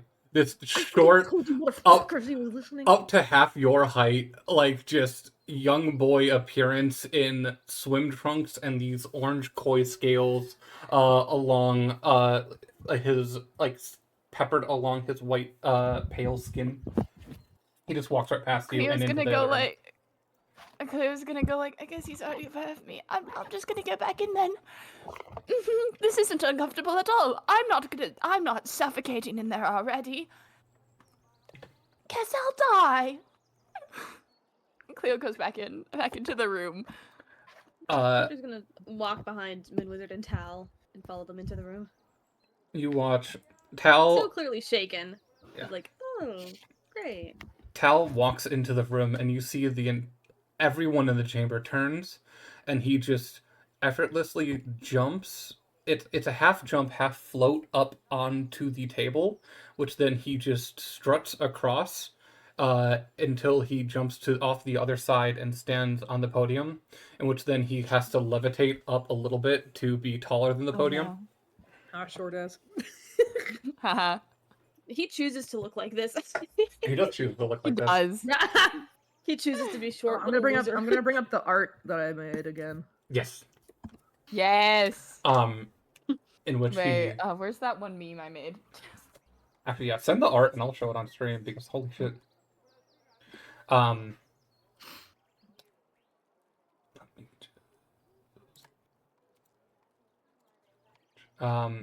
But he actually, let me just pull this up quickly because I actually do really love this art.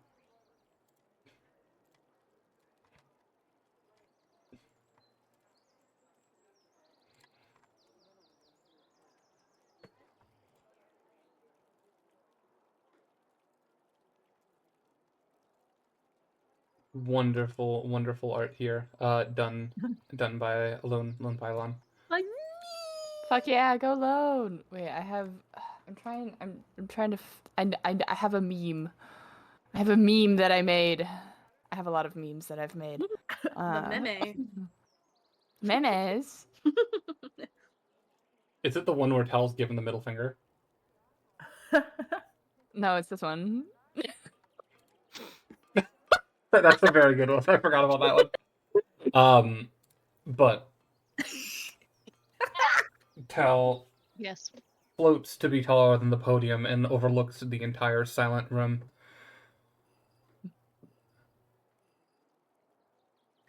I believe I don't need any introductions. Looks like this.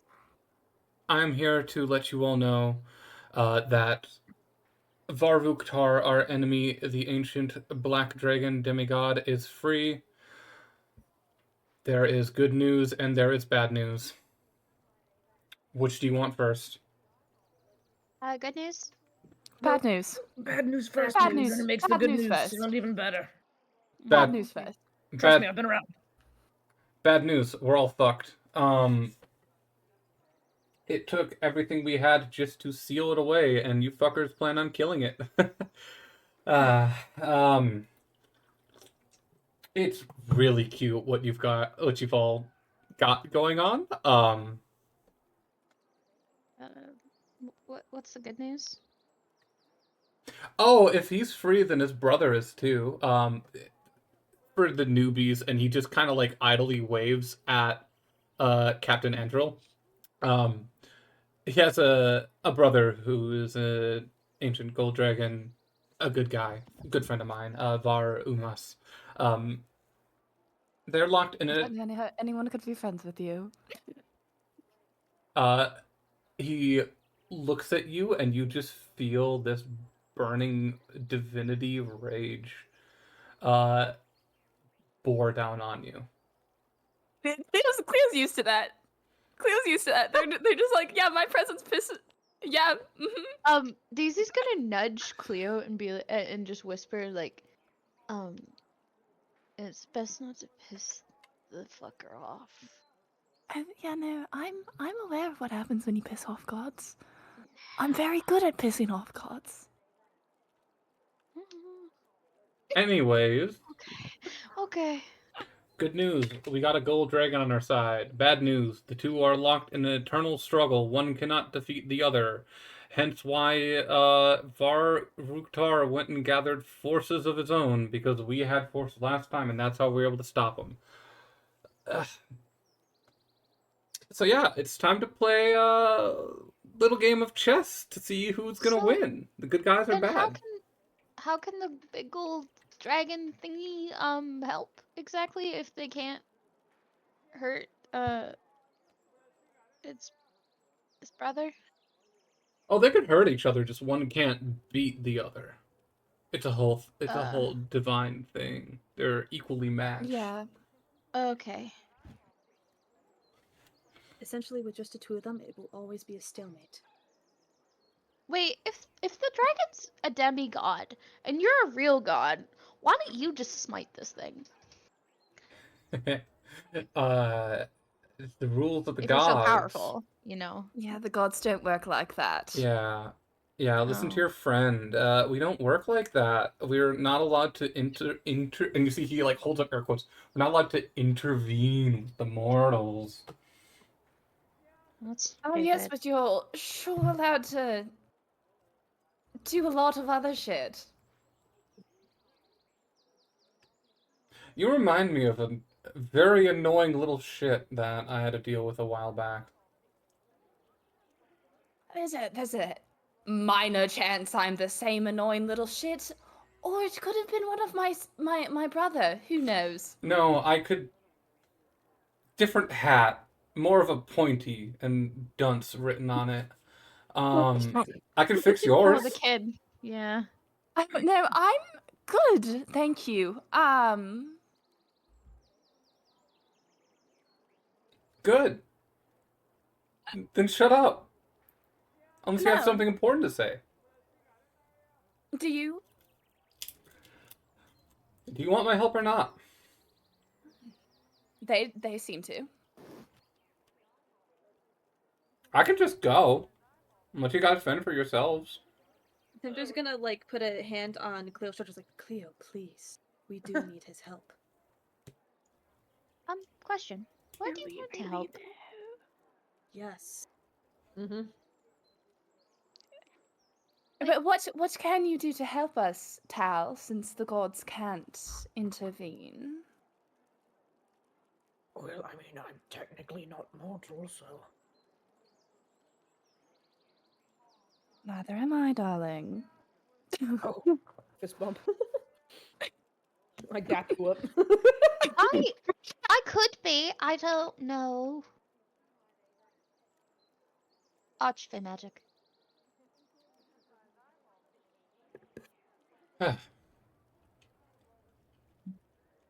So, you see he steps off the podium and just takes a seat between Naverna and Avandra. And like the two on either side of him just are stiff as a board. Just and he just sits there in the chair. Is like, talk amongst yourself. Figure this shit out. And he just like reaches out of nowhere and like grabs a bowl of popcorn and just starts eating it. Tal, why do you want to help us?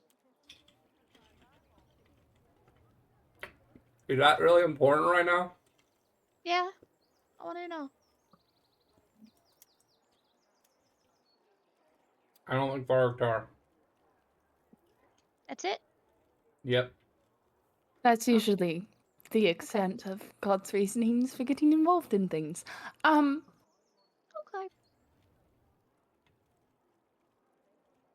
I believe Who I believe Tara was saying something before Moon Wizard had to leave. Tara stands up and is like, I was just gonna continue on about raising defenses and how we could better protect the cities. But I feel like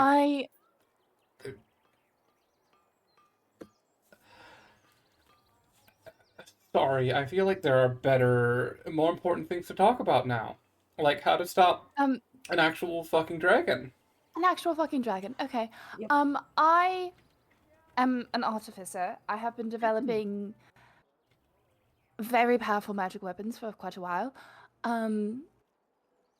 I could get with Tobin and potentially any other artificers that we can dispose to potentially develop and craft large artisanal weapons, especially severely magically charged ones. Now, I do not believe I could make anything to the extent in which I have produced some of my own weaponry, simply due to cost in magic and in money necessary for crafting such weaponry. But potentially we could make something similar on a larger scale. It would still cost quite a lot of money, but having weaponry that is magical in nature but does not require mages to use may be beneficial. Tara is like, money can be done, and Ivan also raises a hand. It's like if it's money is a concern, I should be able to help out on that front too. And sits back. I appreciate it. Then I will. Cleo uncomfortably looks over at Tal and then what's his face? Garrett? Yeah, Barrett, you mean? Barrett. Oh, fucking Yeah, God. Barrett. And it's just like, due to certain individuals being present, there are some things that I'm not the most comfortable showing off. But I do believe, uncomfortably looks over at the two of them again.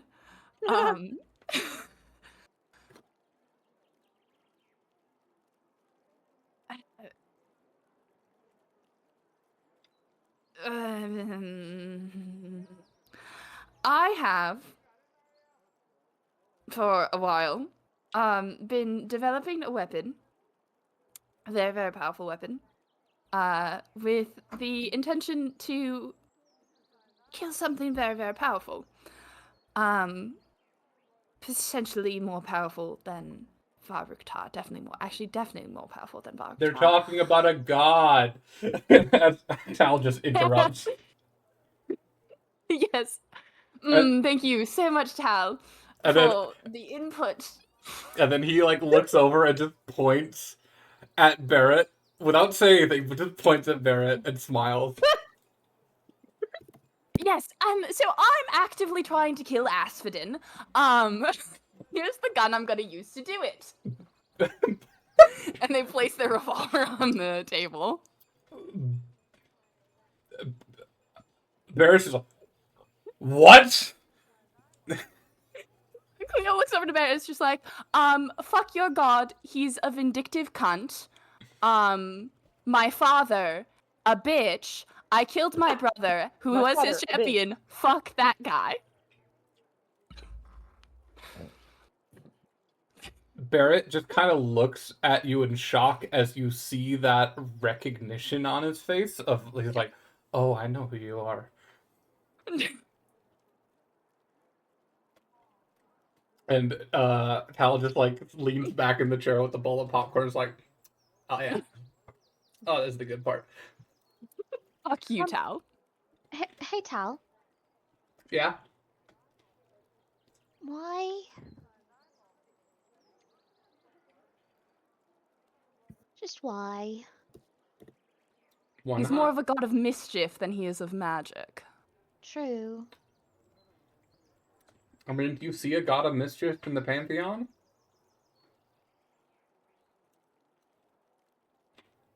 Oh. Do we? Checking my notes. No. No, there's not. That's why Cleo just sighed. Anyways, Why do you prefer I to be can't.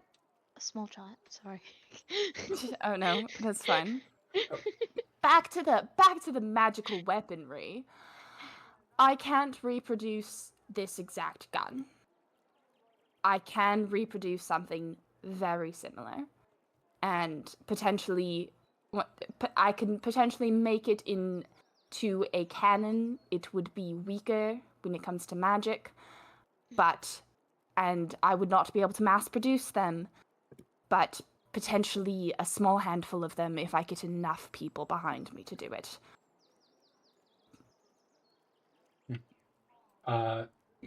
Tara pipes up and like, we can see what we can do on our end. We do know a few artificers. One who works directly under me, another one who works for the city, and another one that I can see if she will talk to me. Oh. But we'll see what we can do. I can also assist in crafting.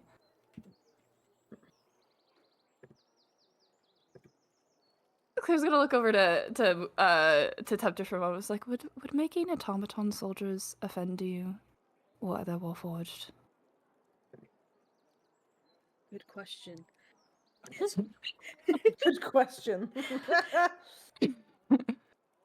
Because like, As uncomfortable as that would be, if it would help, I give my approval. they would be similar probably to porcelain. I was gonna say, Tempter, you spent some time in Bobby's workshop once. You I know, did. Bobby not only has Poppy, but also has some defense automatons, um, for personal use, but has the capability of making them. Yes. If it will help us with the war, then I give my approval. Okay. I can also assist in producing large amounts of automaton soldiers. I understand that there is an artificer here who has produced defensive automatons previously, and if he has any sort of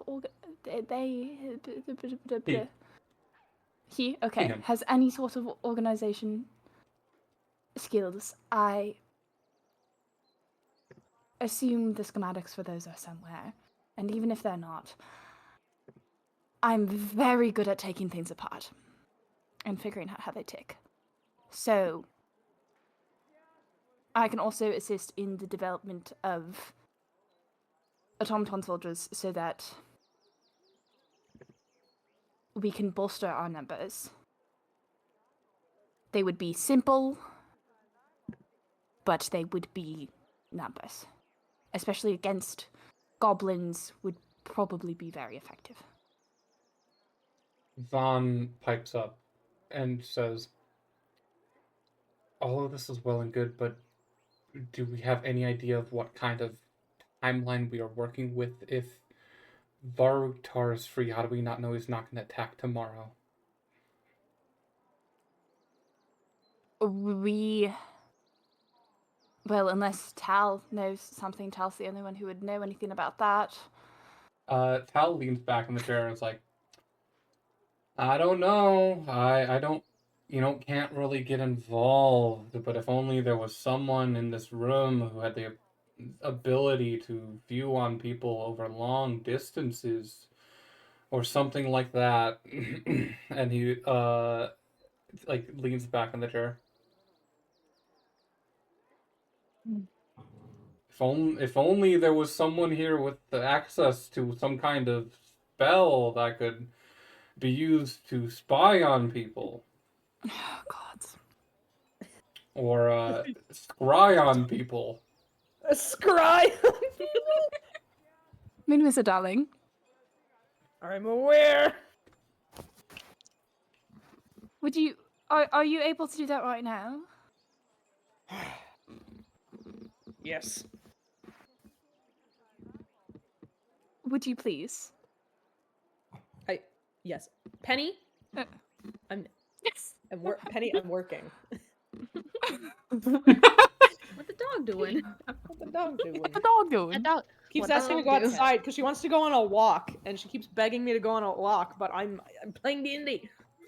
Also, Anyways, yes. You finish your thought, and I have something to contribute.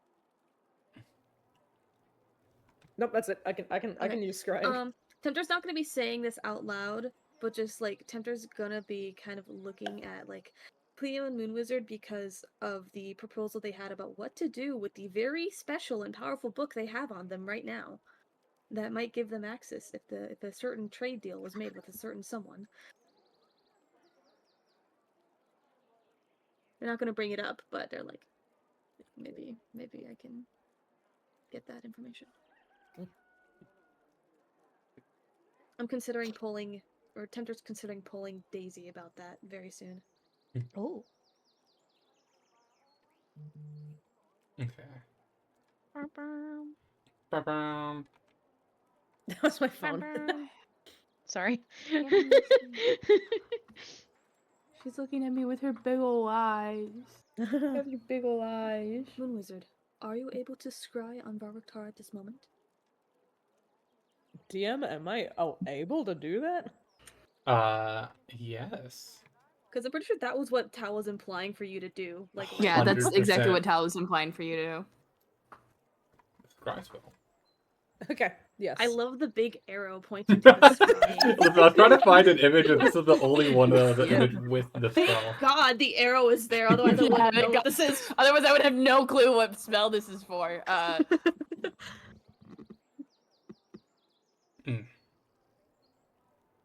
Anyways, yes, I would like to use scrying. Scrying. You can see it here. Okay. What does it look like when you set up a scrying spell? Because it takes 10 minutes to cast. I didn't think of asked this question. I guess like as I cast the spell, like my eyes begin to glow.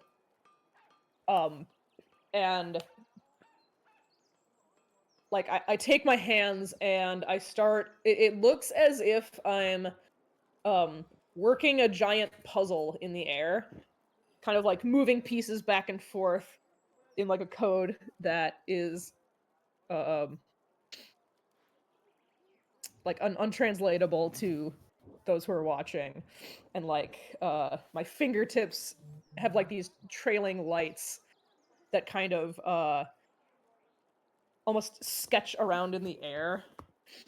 And as I make these hand gestures, the it's almost like a picture frame starts to appear in the air.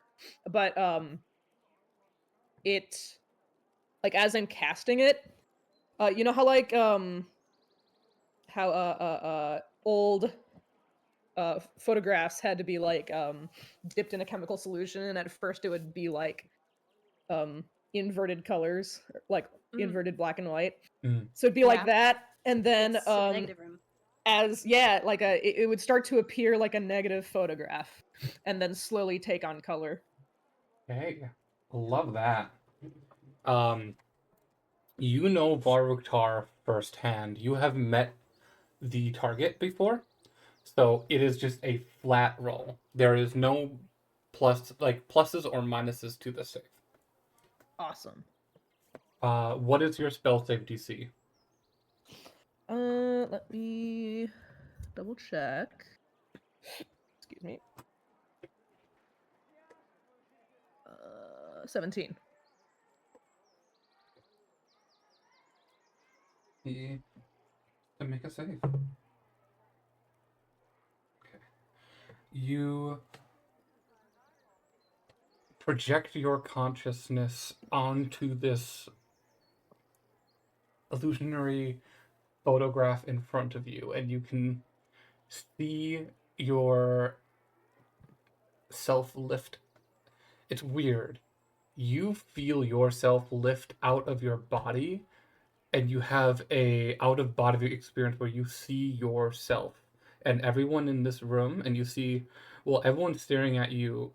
Tal looks up at you floating above your own body, and just smile and waves as no one else in the room can see you. And you lift up out of the roof, and you start flying, speeding across the desert, going, projecting yourself towards Garrus. And as you're on your way there, you are hit by a presence. This being, this will. And you see there is just a dark black eye with a green pupil that just shows up in your vision, and you stop, hovering over the desert as it halts your progress, and it looks at you, and it blinks, and you are shunt back to your body. Oh.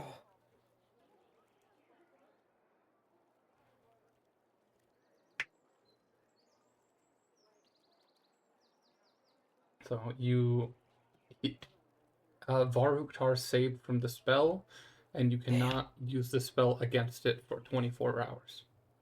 Shit. Well, as my this projection like shoots back into my body, you can see me like stagger, like I was hit by something, and then the like photograph the photograph projection that I was weaving just like unravels. It burns like how like film burns in a projector. Oh, that's Yo, cool. that's sick. That's sick. Here, are you okay, Moon Wizard? I couldn't do it. Oh dear. It's okay, bud.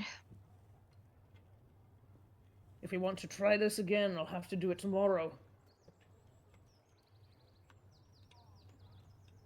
But now he's aware that we know. I kind of like you can see me swallow.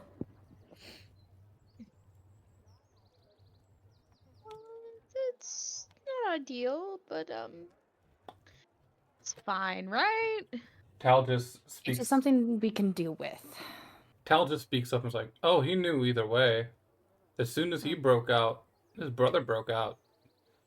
So he knew that we knew." Speaking Oh, of his okay. brother, where is he right now?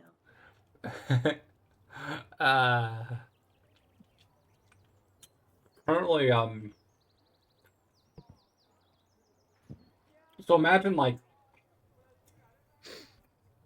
a bounce house, but then like Okay. What?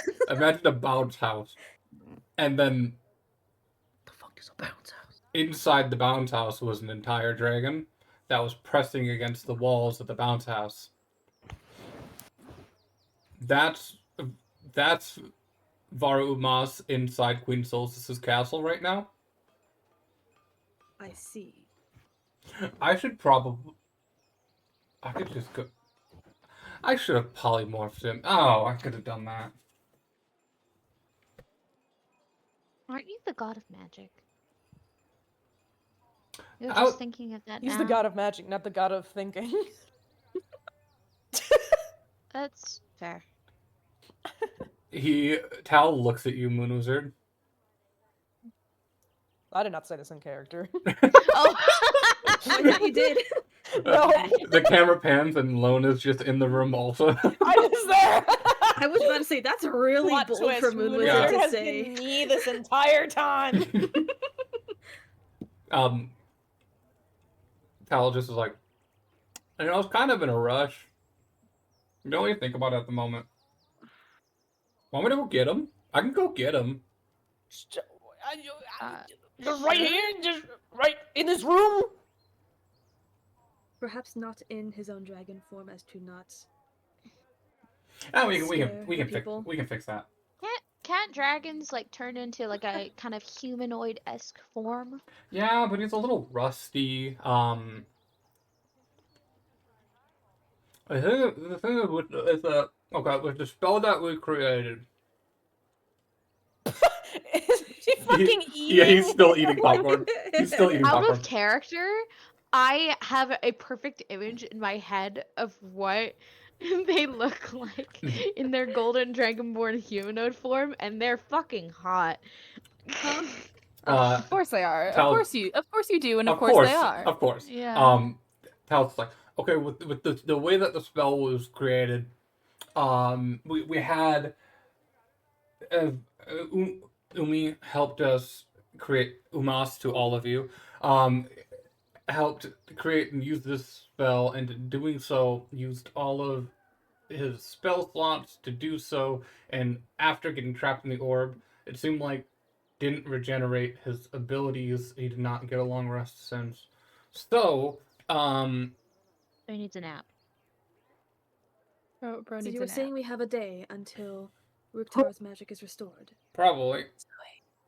Zoe. Yeah. Oh. Go look at your DMs. Can I connect my? Yes. Well, that does give us some time, but not a lot. I will be honest, I have no idea Hold on. when the upcoming attacks are going to happen. I don't know if he's going to attack tomorrow, or if it's going to be a week from now, or whatever. I'm sure he had his whole machinations going on, like a whole evil villain thing. I'm still curious how he broke out. That is quite curious, but Wait, quick question. Can y'all hear me? Yeah. yes. Yeah. Okay, sick. Awesome. But evident by the fact that one of his little minions had their grubby little hands on an Eva Raihan book. One that I believe went missing from the library itself. I don't doubt that our lovely librarian friend might have had a little something to do with that. Oh. Oh. Would the teeth help in any way? I sure hope so. I'll take those I- teeth. No. Please don't. No, Tal, these are my teeth, not yours. Boo. Are you suggesting we can somehow contact the librarian through the You teeth? can have one of the heads, though. Passes you one of the heads that from my belt. Passes you a head. Hands you a head. Hands you a head. Hands you a head. Hands you Hands ahead. you a head. Hands you a head. There's a Hands lot you of a head, teeth hands in you a head. there. You can have those teeth. Can I have your head? No. I don't want a head. Daisy, do you genuinely believe that the librarian could be contacted because you have his teeth? Maybe. I mean, if you have his teeth, you can try scrying on him. Ah. Wait, would that destroy the teeth? No? Okay. Okay. I just want the teeth. I don't want to lose the teeth. Wait. Never mind. You have to be on the same plane of existence. Oh. Yes.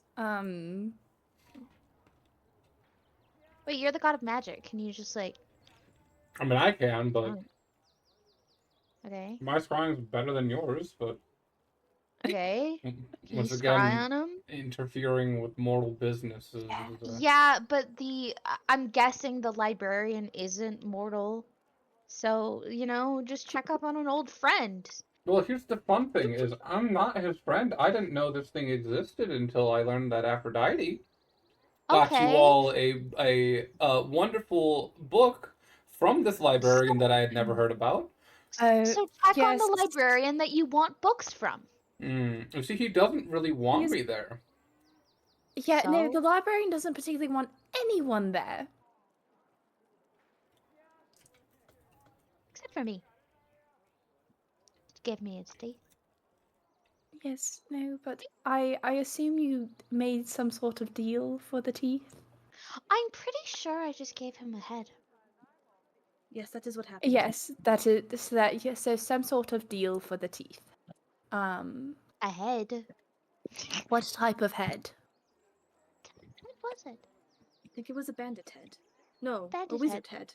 A wizard head? Maybe. I wish it is. Not you, Moon Wizard. Wizard head is crazy. Yeah, so that's the librarian does trades and deals and backstabbing bullshit. No, I had a little bit of wizard head while I was in the Feywild. And Interesting. My goodness. Right anyways. here. Oh, you mean in that sense, darling? Okay. Yeah. What sense would you mean? Yeah, what sense would you mean? Oh, Daisy boy. does wink. Daisy does wink. She's not as stupid as she used to be when it comes to that stuff. She's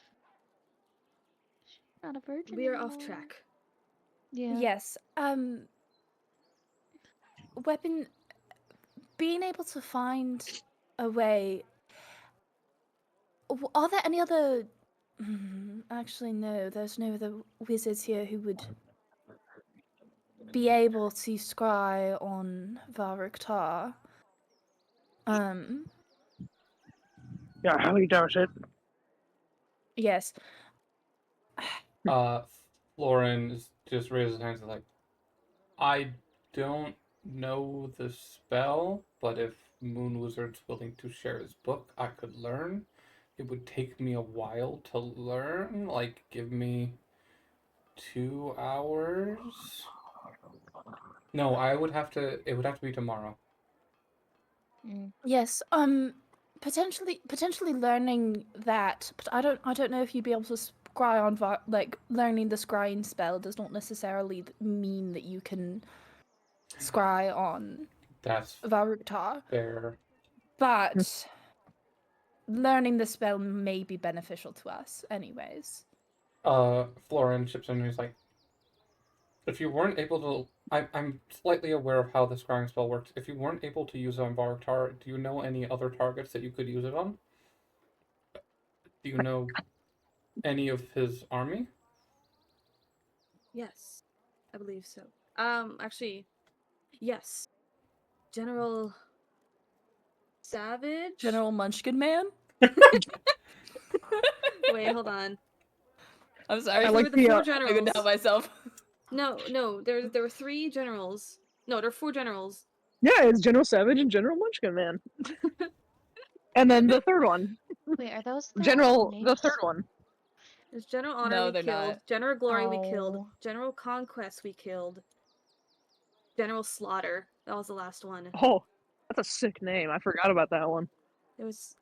I only know them by name, but we have slain 3 out of the 4 general leaders. The last one remaining is General Slaughter.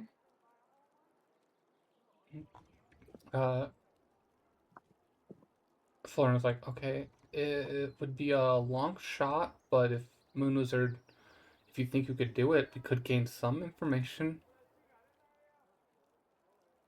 Pardon me. Sorry, I gotta take a dog poop. Oh my god. Sorry. Give me a second. Oh, all good.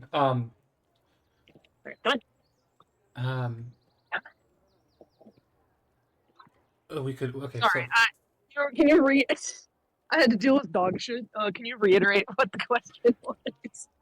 Lauren is asking you to scry on one of the last remaining general, General Slaughter. Mhm. Uh, Oh, have I? The scrying spell can only work you on. as long as you know of the person, you can scry on them. It's just harder to scry on them if you have not met them. Yes. Sorry, I'm away from my computer right now, so I can't look at Okay. my spell notes. So basically, I do. you know of the target second hand, so the target Yeah. would get a Oh. +5 to its save. Well, if I already used scrying on You can only Varuktar, then you can only use it on on one target a day. So Because it's just a spell Well, does slot it- use, so so right. it's if a target saves on the spell, you can't target the same creature for 24 hours. You can target other creatures. It's just a thing of spell slots, which you should. okay.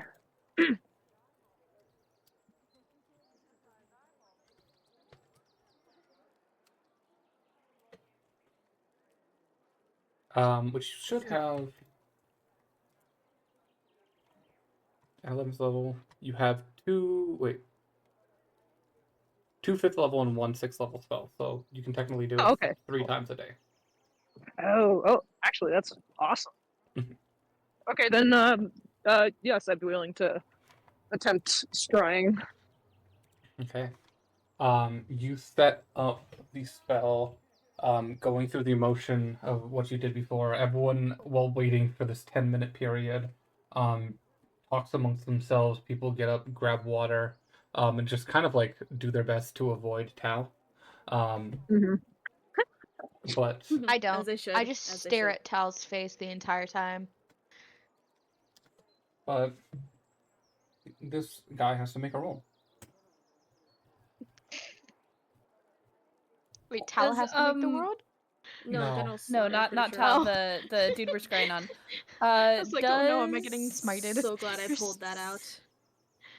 Um, Notes help does people. Barrett Yes, they do. acknowledge Cleo at all? Barrett's been staring at you for the past 10 minutes. Cleo like shifts uncomfortably and is just like, don't like it when.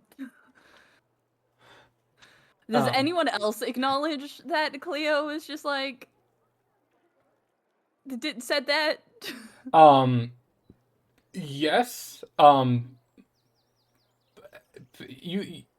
You seem to understand that the revelation has occurred and it is on their mind, but a lot of weird things have happened to everyone in this room today. Yeah. So and it's yeah. yeah, the presence of a god and the presence of someone who outwardly admitted to wanting to kill a god. Yeah. Not okay, I just admit to wanting well, to kill sir, God. I said that I for was the the record. child. For the record.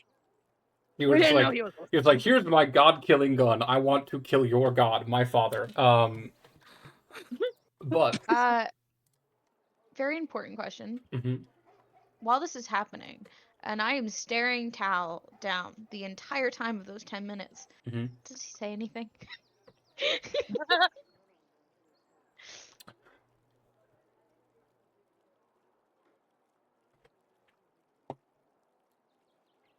While waiting,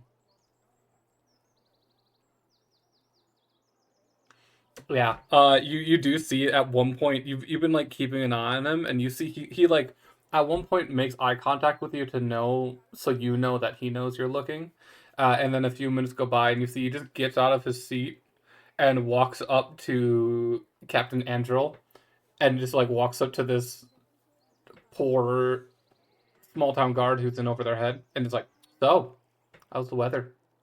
And like this guy is Oh my god. petrified. He 100% purposely picked someone that he knew he could fuck with and went to go fuck with him. Makes sense.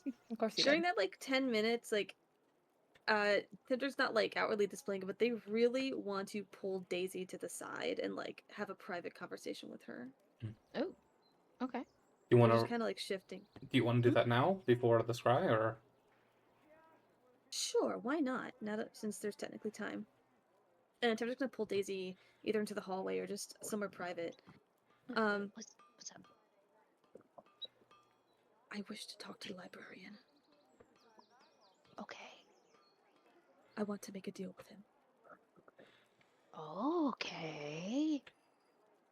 Are you aware that's and like Tempter's like looks back and forth like and there's no one there and like really leans into her ear. And it's just like, I have an Eber Raihan book. I wish to trade it for Varuktar's life book. That's a great idea.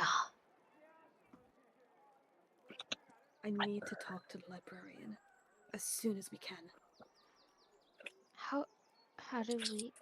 I mean, I don't know, but if you having his teeth is able to help us in any way, we maybe. need to figure it out.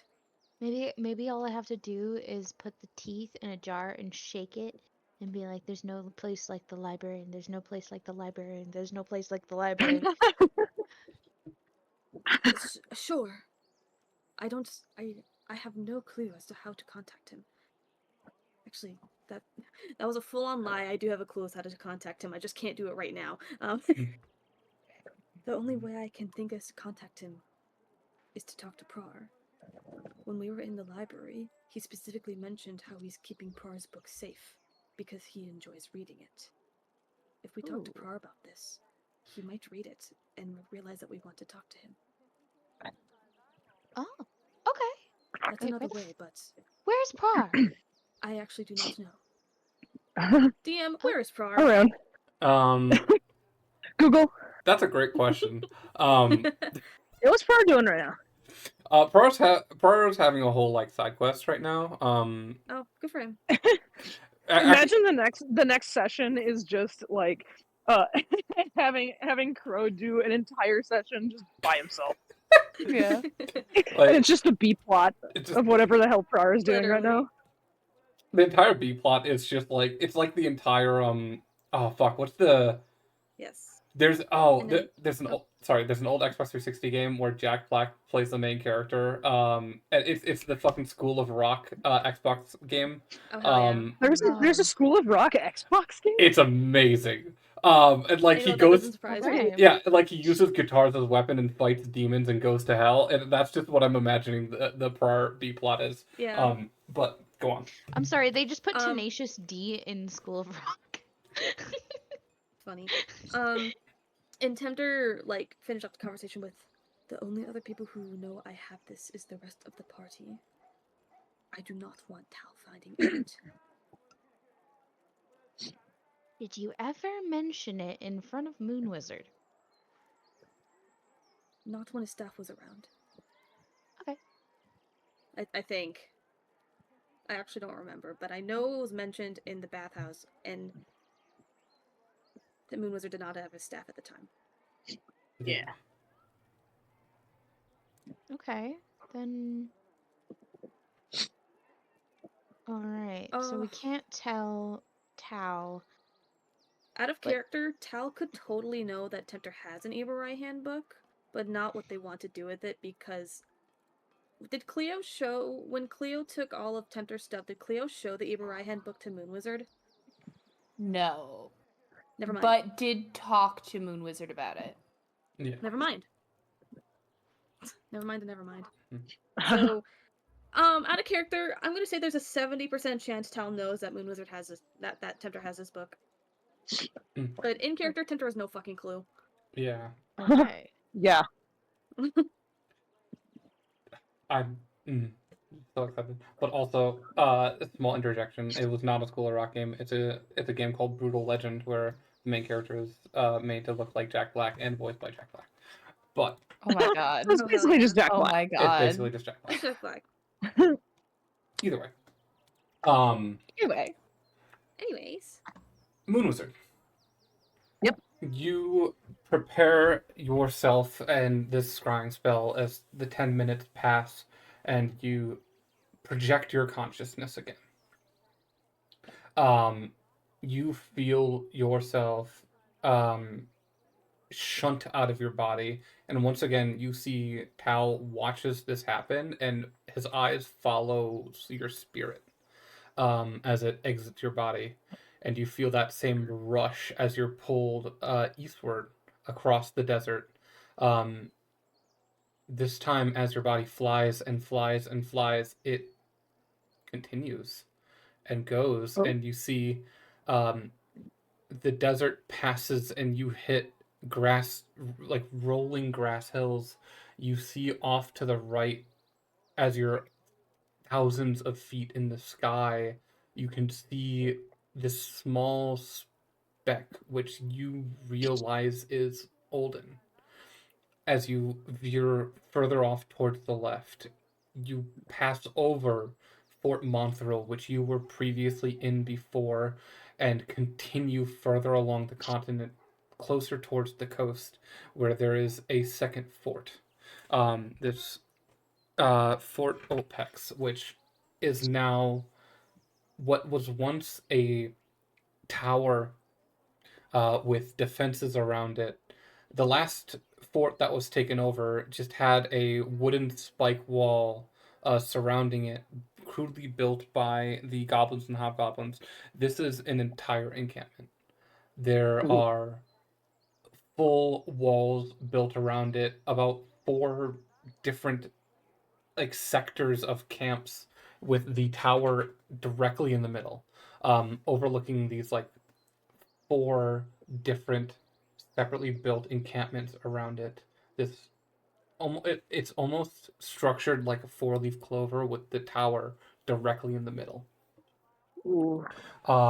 Your vision shoots up towards the top of the tower. You see there are hundreds of soldiers in here, mostly goblin, but you see those deep red specks, the red skin hobgoblins, overlooking small groups and camps of goblins, and your vision flies up towards the top of the tower, this lookout point, where at the top you see a figure, this heavy set, shorter but very muscular, and it's like squat but built. Uh, Deep red skin figure, shining silver armor. Heavy set armor. You see over his back is just this large great axe. And across his face, you see there is war paint.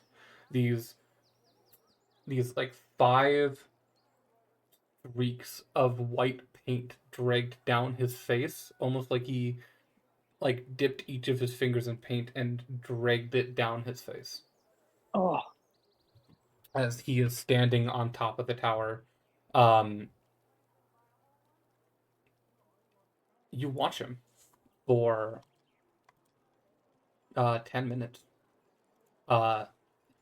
He mostly spends that time up there by himself, facing what you can figure is the direction of Olden.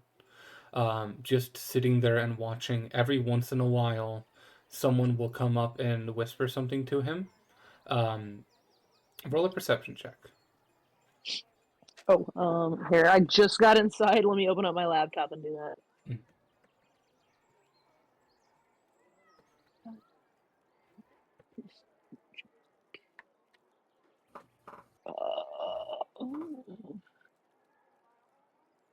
Where are you? There you are.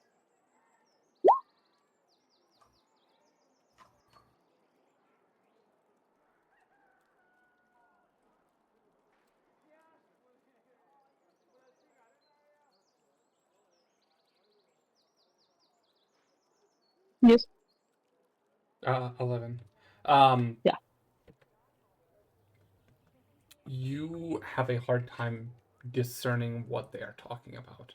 They are keeping it quiet, and you see the figure, which is this another hobgoblin. This one taller and lankier, with this long recurved bow strapped over its back is like comes up to Slaughter and just whispers something to him, and you are unable to make it out. But you watch for 10 minutes as this figure is in Fort Opex, just kind of overlooking the fort, watching the going on, every once in a while glancing down the tower to see the soldiers and just keep an eye on the encampment, but for most part just staring out at Olden. And eventually the 10 minutes pass up and you are brought back to your body.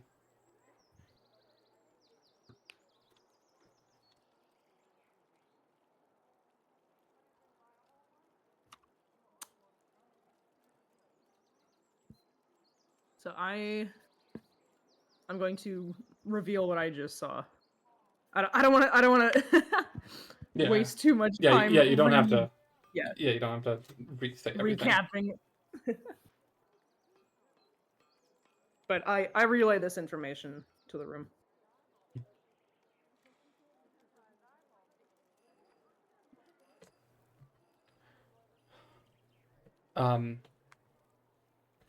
With that,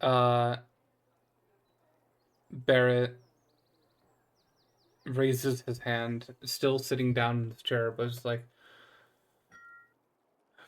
it's good to know that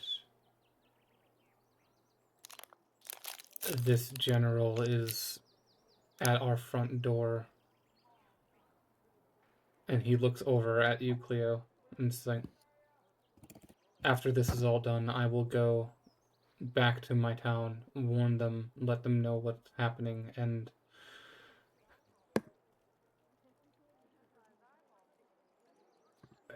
get ready for the defense.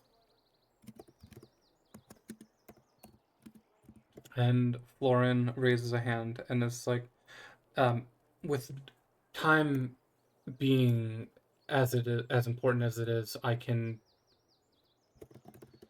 With time being as important as it is, and Olden being a prime target, I can teleport you back to save the 4-day trip. And Barrett just nods.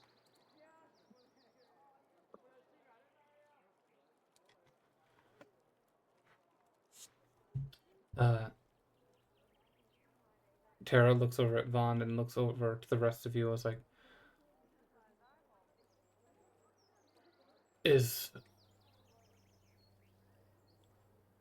I'm gonna be honest,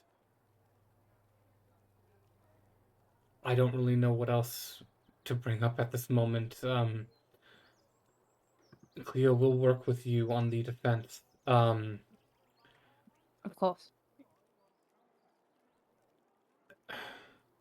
If need be, I'm able to help coordinate battle strategies. Yes, I believe we'll all be talking to each other over the next coming days. Quite a lot.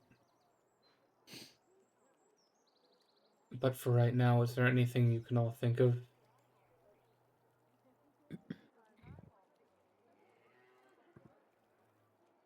Pray. I believe that has about covered everything. I cannot think of anything else to discuss.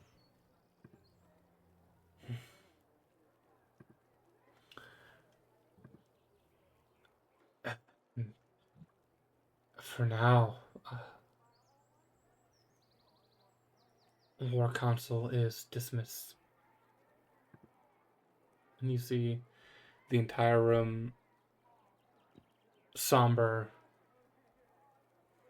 quiet, and in their own heads, all start to stand up and disperse.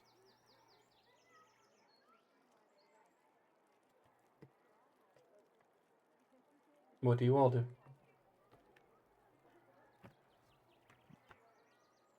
Good Well, question. fuck. I don't know, man. Yeah, that is a really good question. I feel like I'm I way think- too young to be dealing with this shit. Cleo feels like they're way too old to be dealing with this shit. Also, Taffy, for taking notes on all of this and also remembering some NPCs better than I do. You get inspiration. Yippee!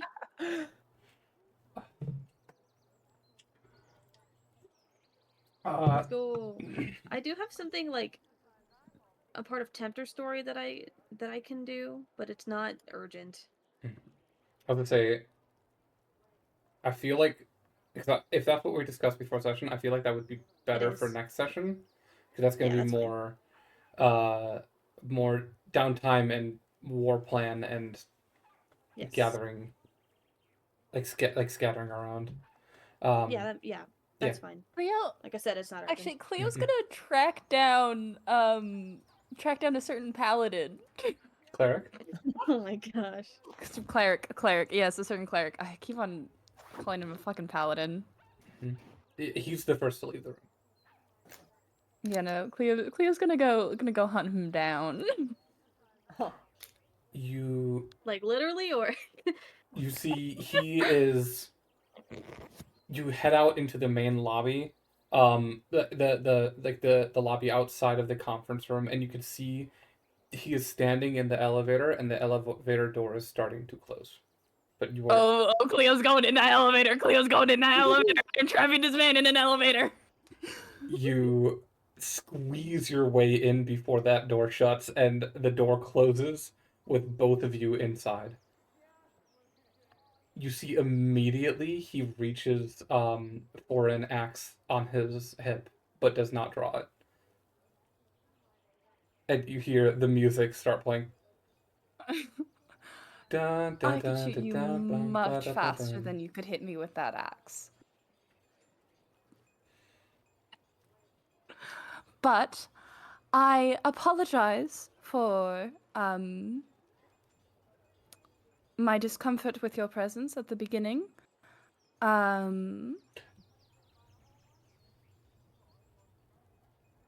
worry, I am just as uncomfortable now. I have to know.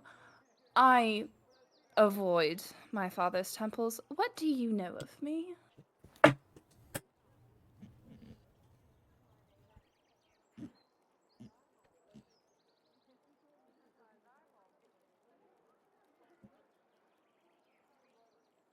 Roll a persuasion check.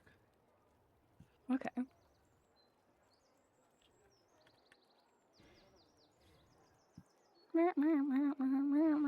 Persuasion.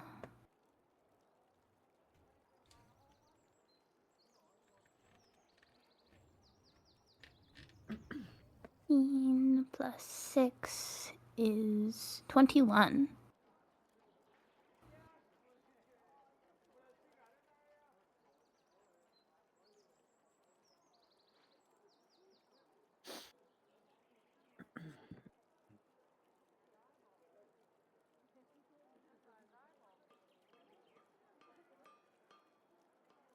I'm aware you still sing my songs, but I've heard them, but what do you know of me? You are the child of my god, fallen from grace, and the That's so killer of cute. his champion, Loan That one's true. Nikios. Okay, fallen from grace is a cute way to put it.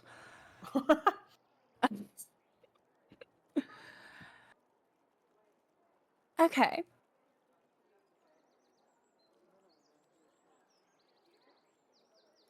No, those are all true things that I did actually do. I did actually kill my brother. Frankly, I regret that. I didn't know at the time that it wasn't that my brother had no agency over his actions.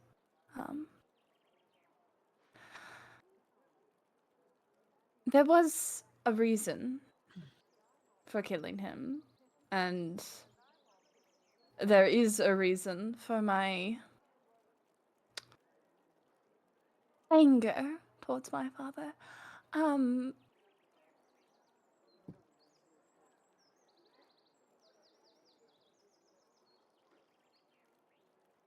There is always reason behind battle.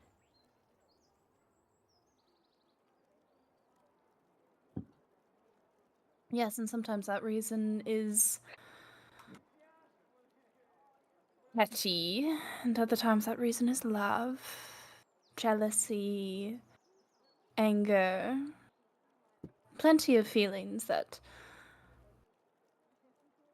produce violence. The important fact is you slew your brother and stood victorious. I did. And my father still knows not how I did it.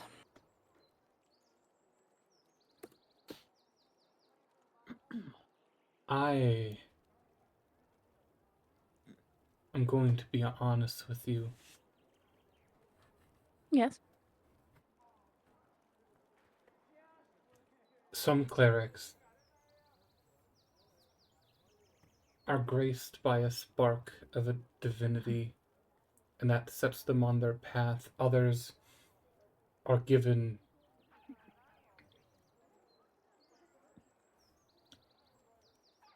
visions or a chance to speak with their god after years of worship. I am a cleric of Asphodin, but I'm also no one important. I have never spoke to your father. I've never been given a vision. I just follow his teachings.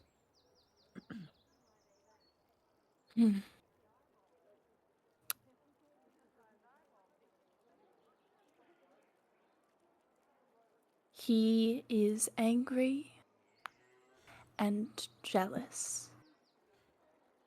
If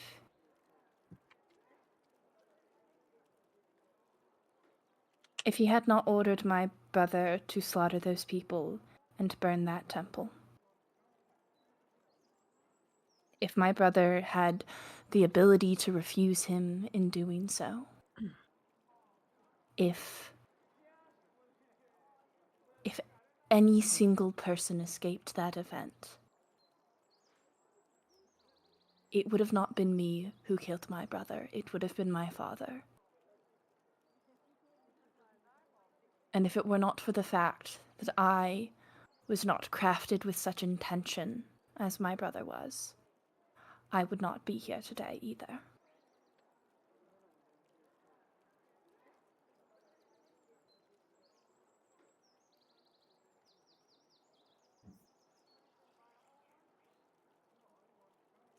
I killed my brother because I believed that he intentionally killed people who were very, very important to the both of us. I knew not at the time, but I do now, that my father ordered him to do so, and that my brother was physically incapable of refusing his orders at the time. That is information I learned far too late. And I learned that my father had ordered this to happen because the people of that temple, the people of his temple, stopped worshipping him. Because they saw how my brother and I were treated. And they saw that my brother and I were doing things. The gods are not permitted to intervene, but mortals do love it when they intervene.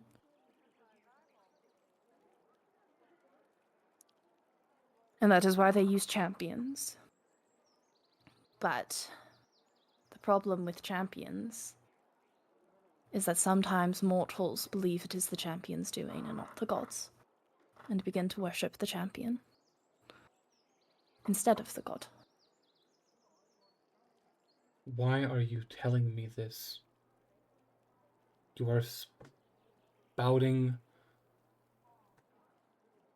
blasphemy against my faith. You are, I'm simply telling you the truth. in doing so,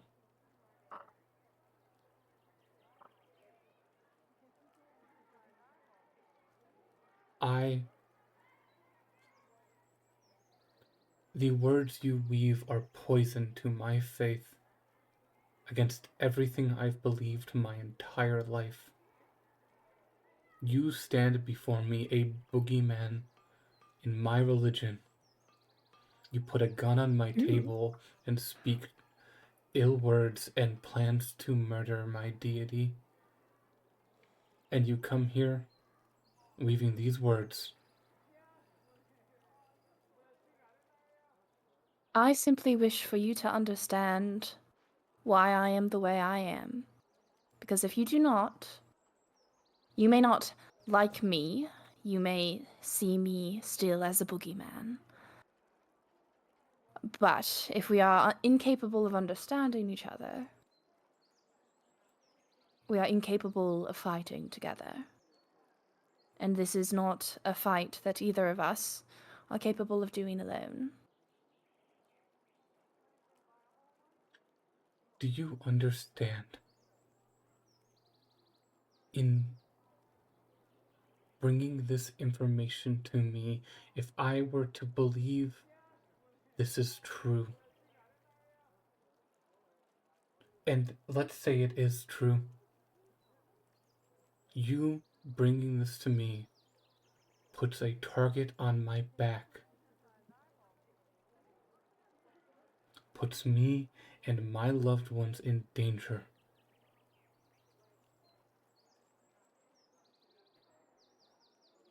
From the wrath of a god I believed in my entire life.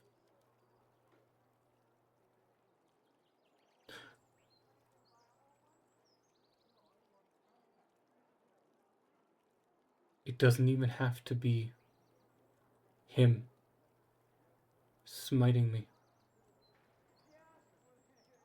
For he is the god of battle and victory, and he decides the ebb and flow. And I very well just might be one to fall because of you. If you fall, it will not be because of me.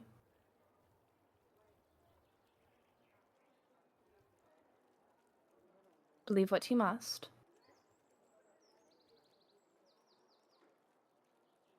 But understand that I am not the only one who has issue with the gods. And if you believe that every person who speaks, as you say, blasphemy and weaves poison in your ears, if you believe that listening to those people, even if you deny them, even if you consider what they are saying, or whether or not you consider what they are saying, if you believe that hearing these things will cause your God to be angry,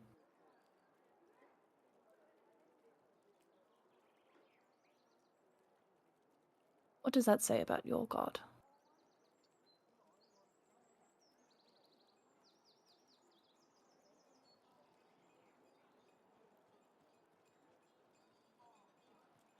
It's around this time that the elevator reaches. This is a very slow elevator. This is a canonically very slow elevator. The elevator reaches the bottom and dings, and the doors open. As soon as that happens, Cleo walks out.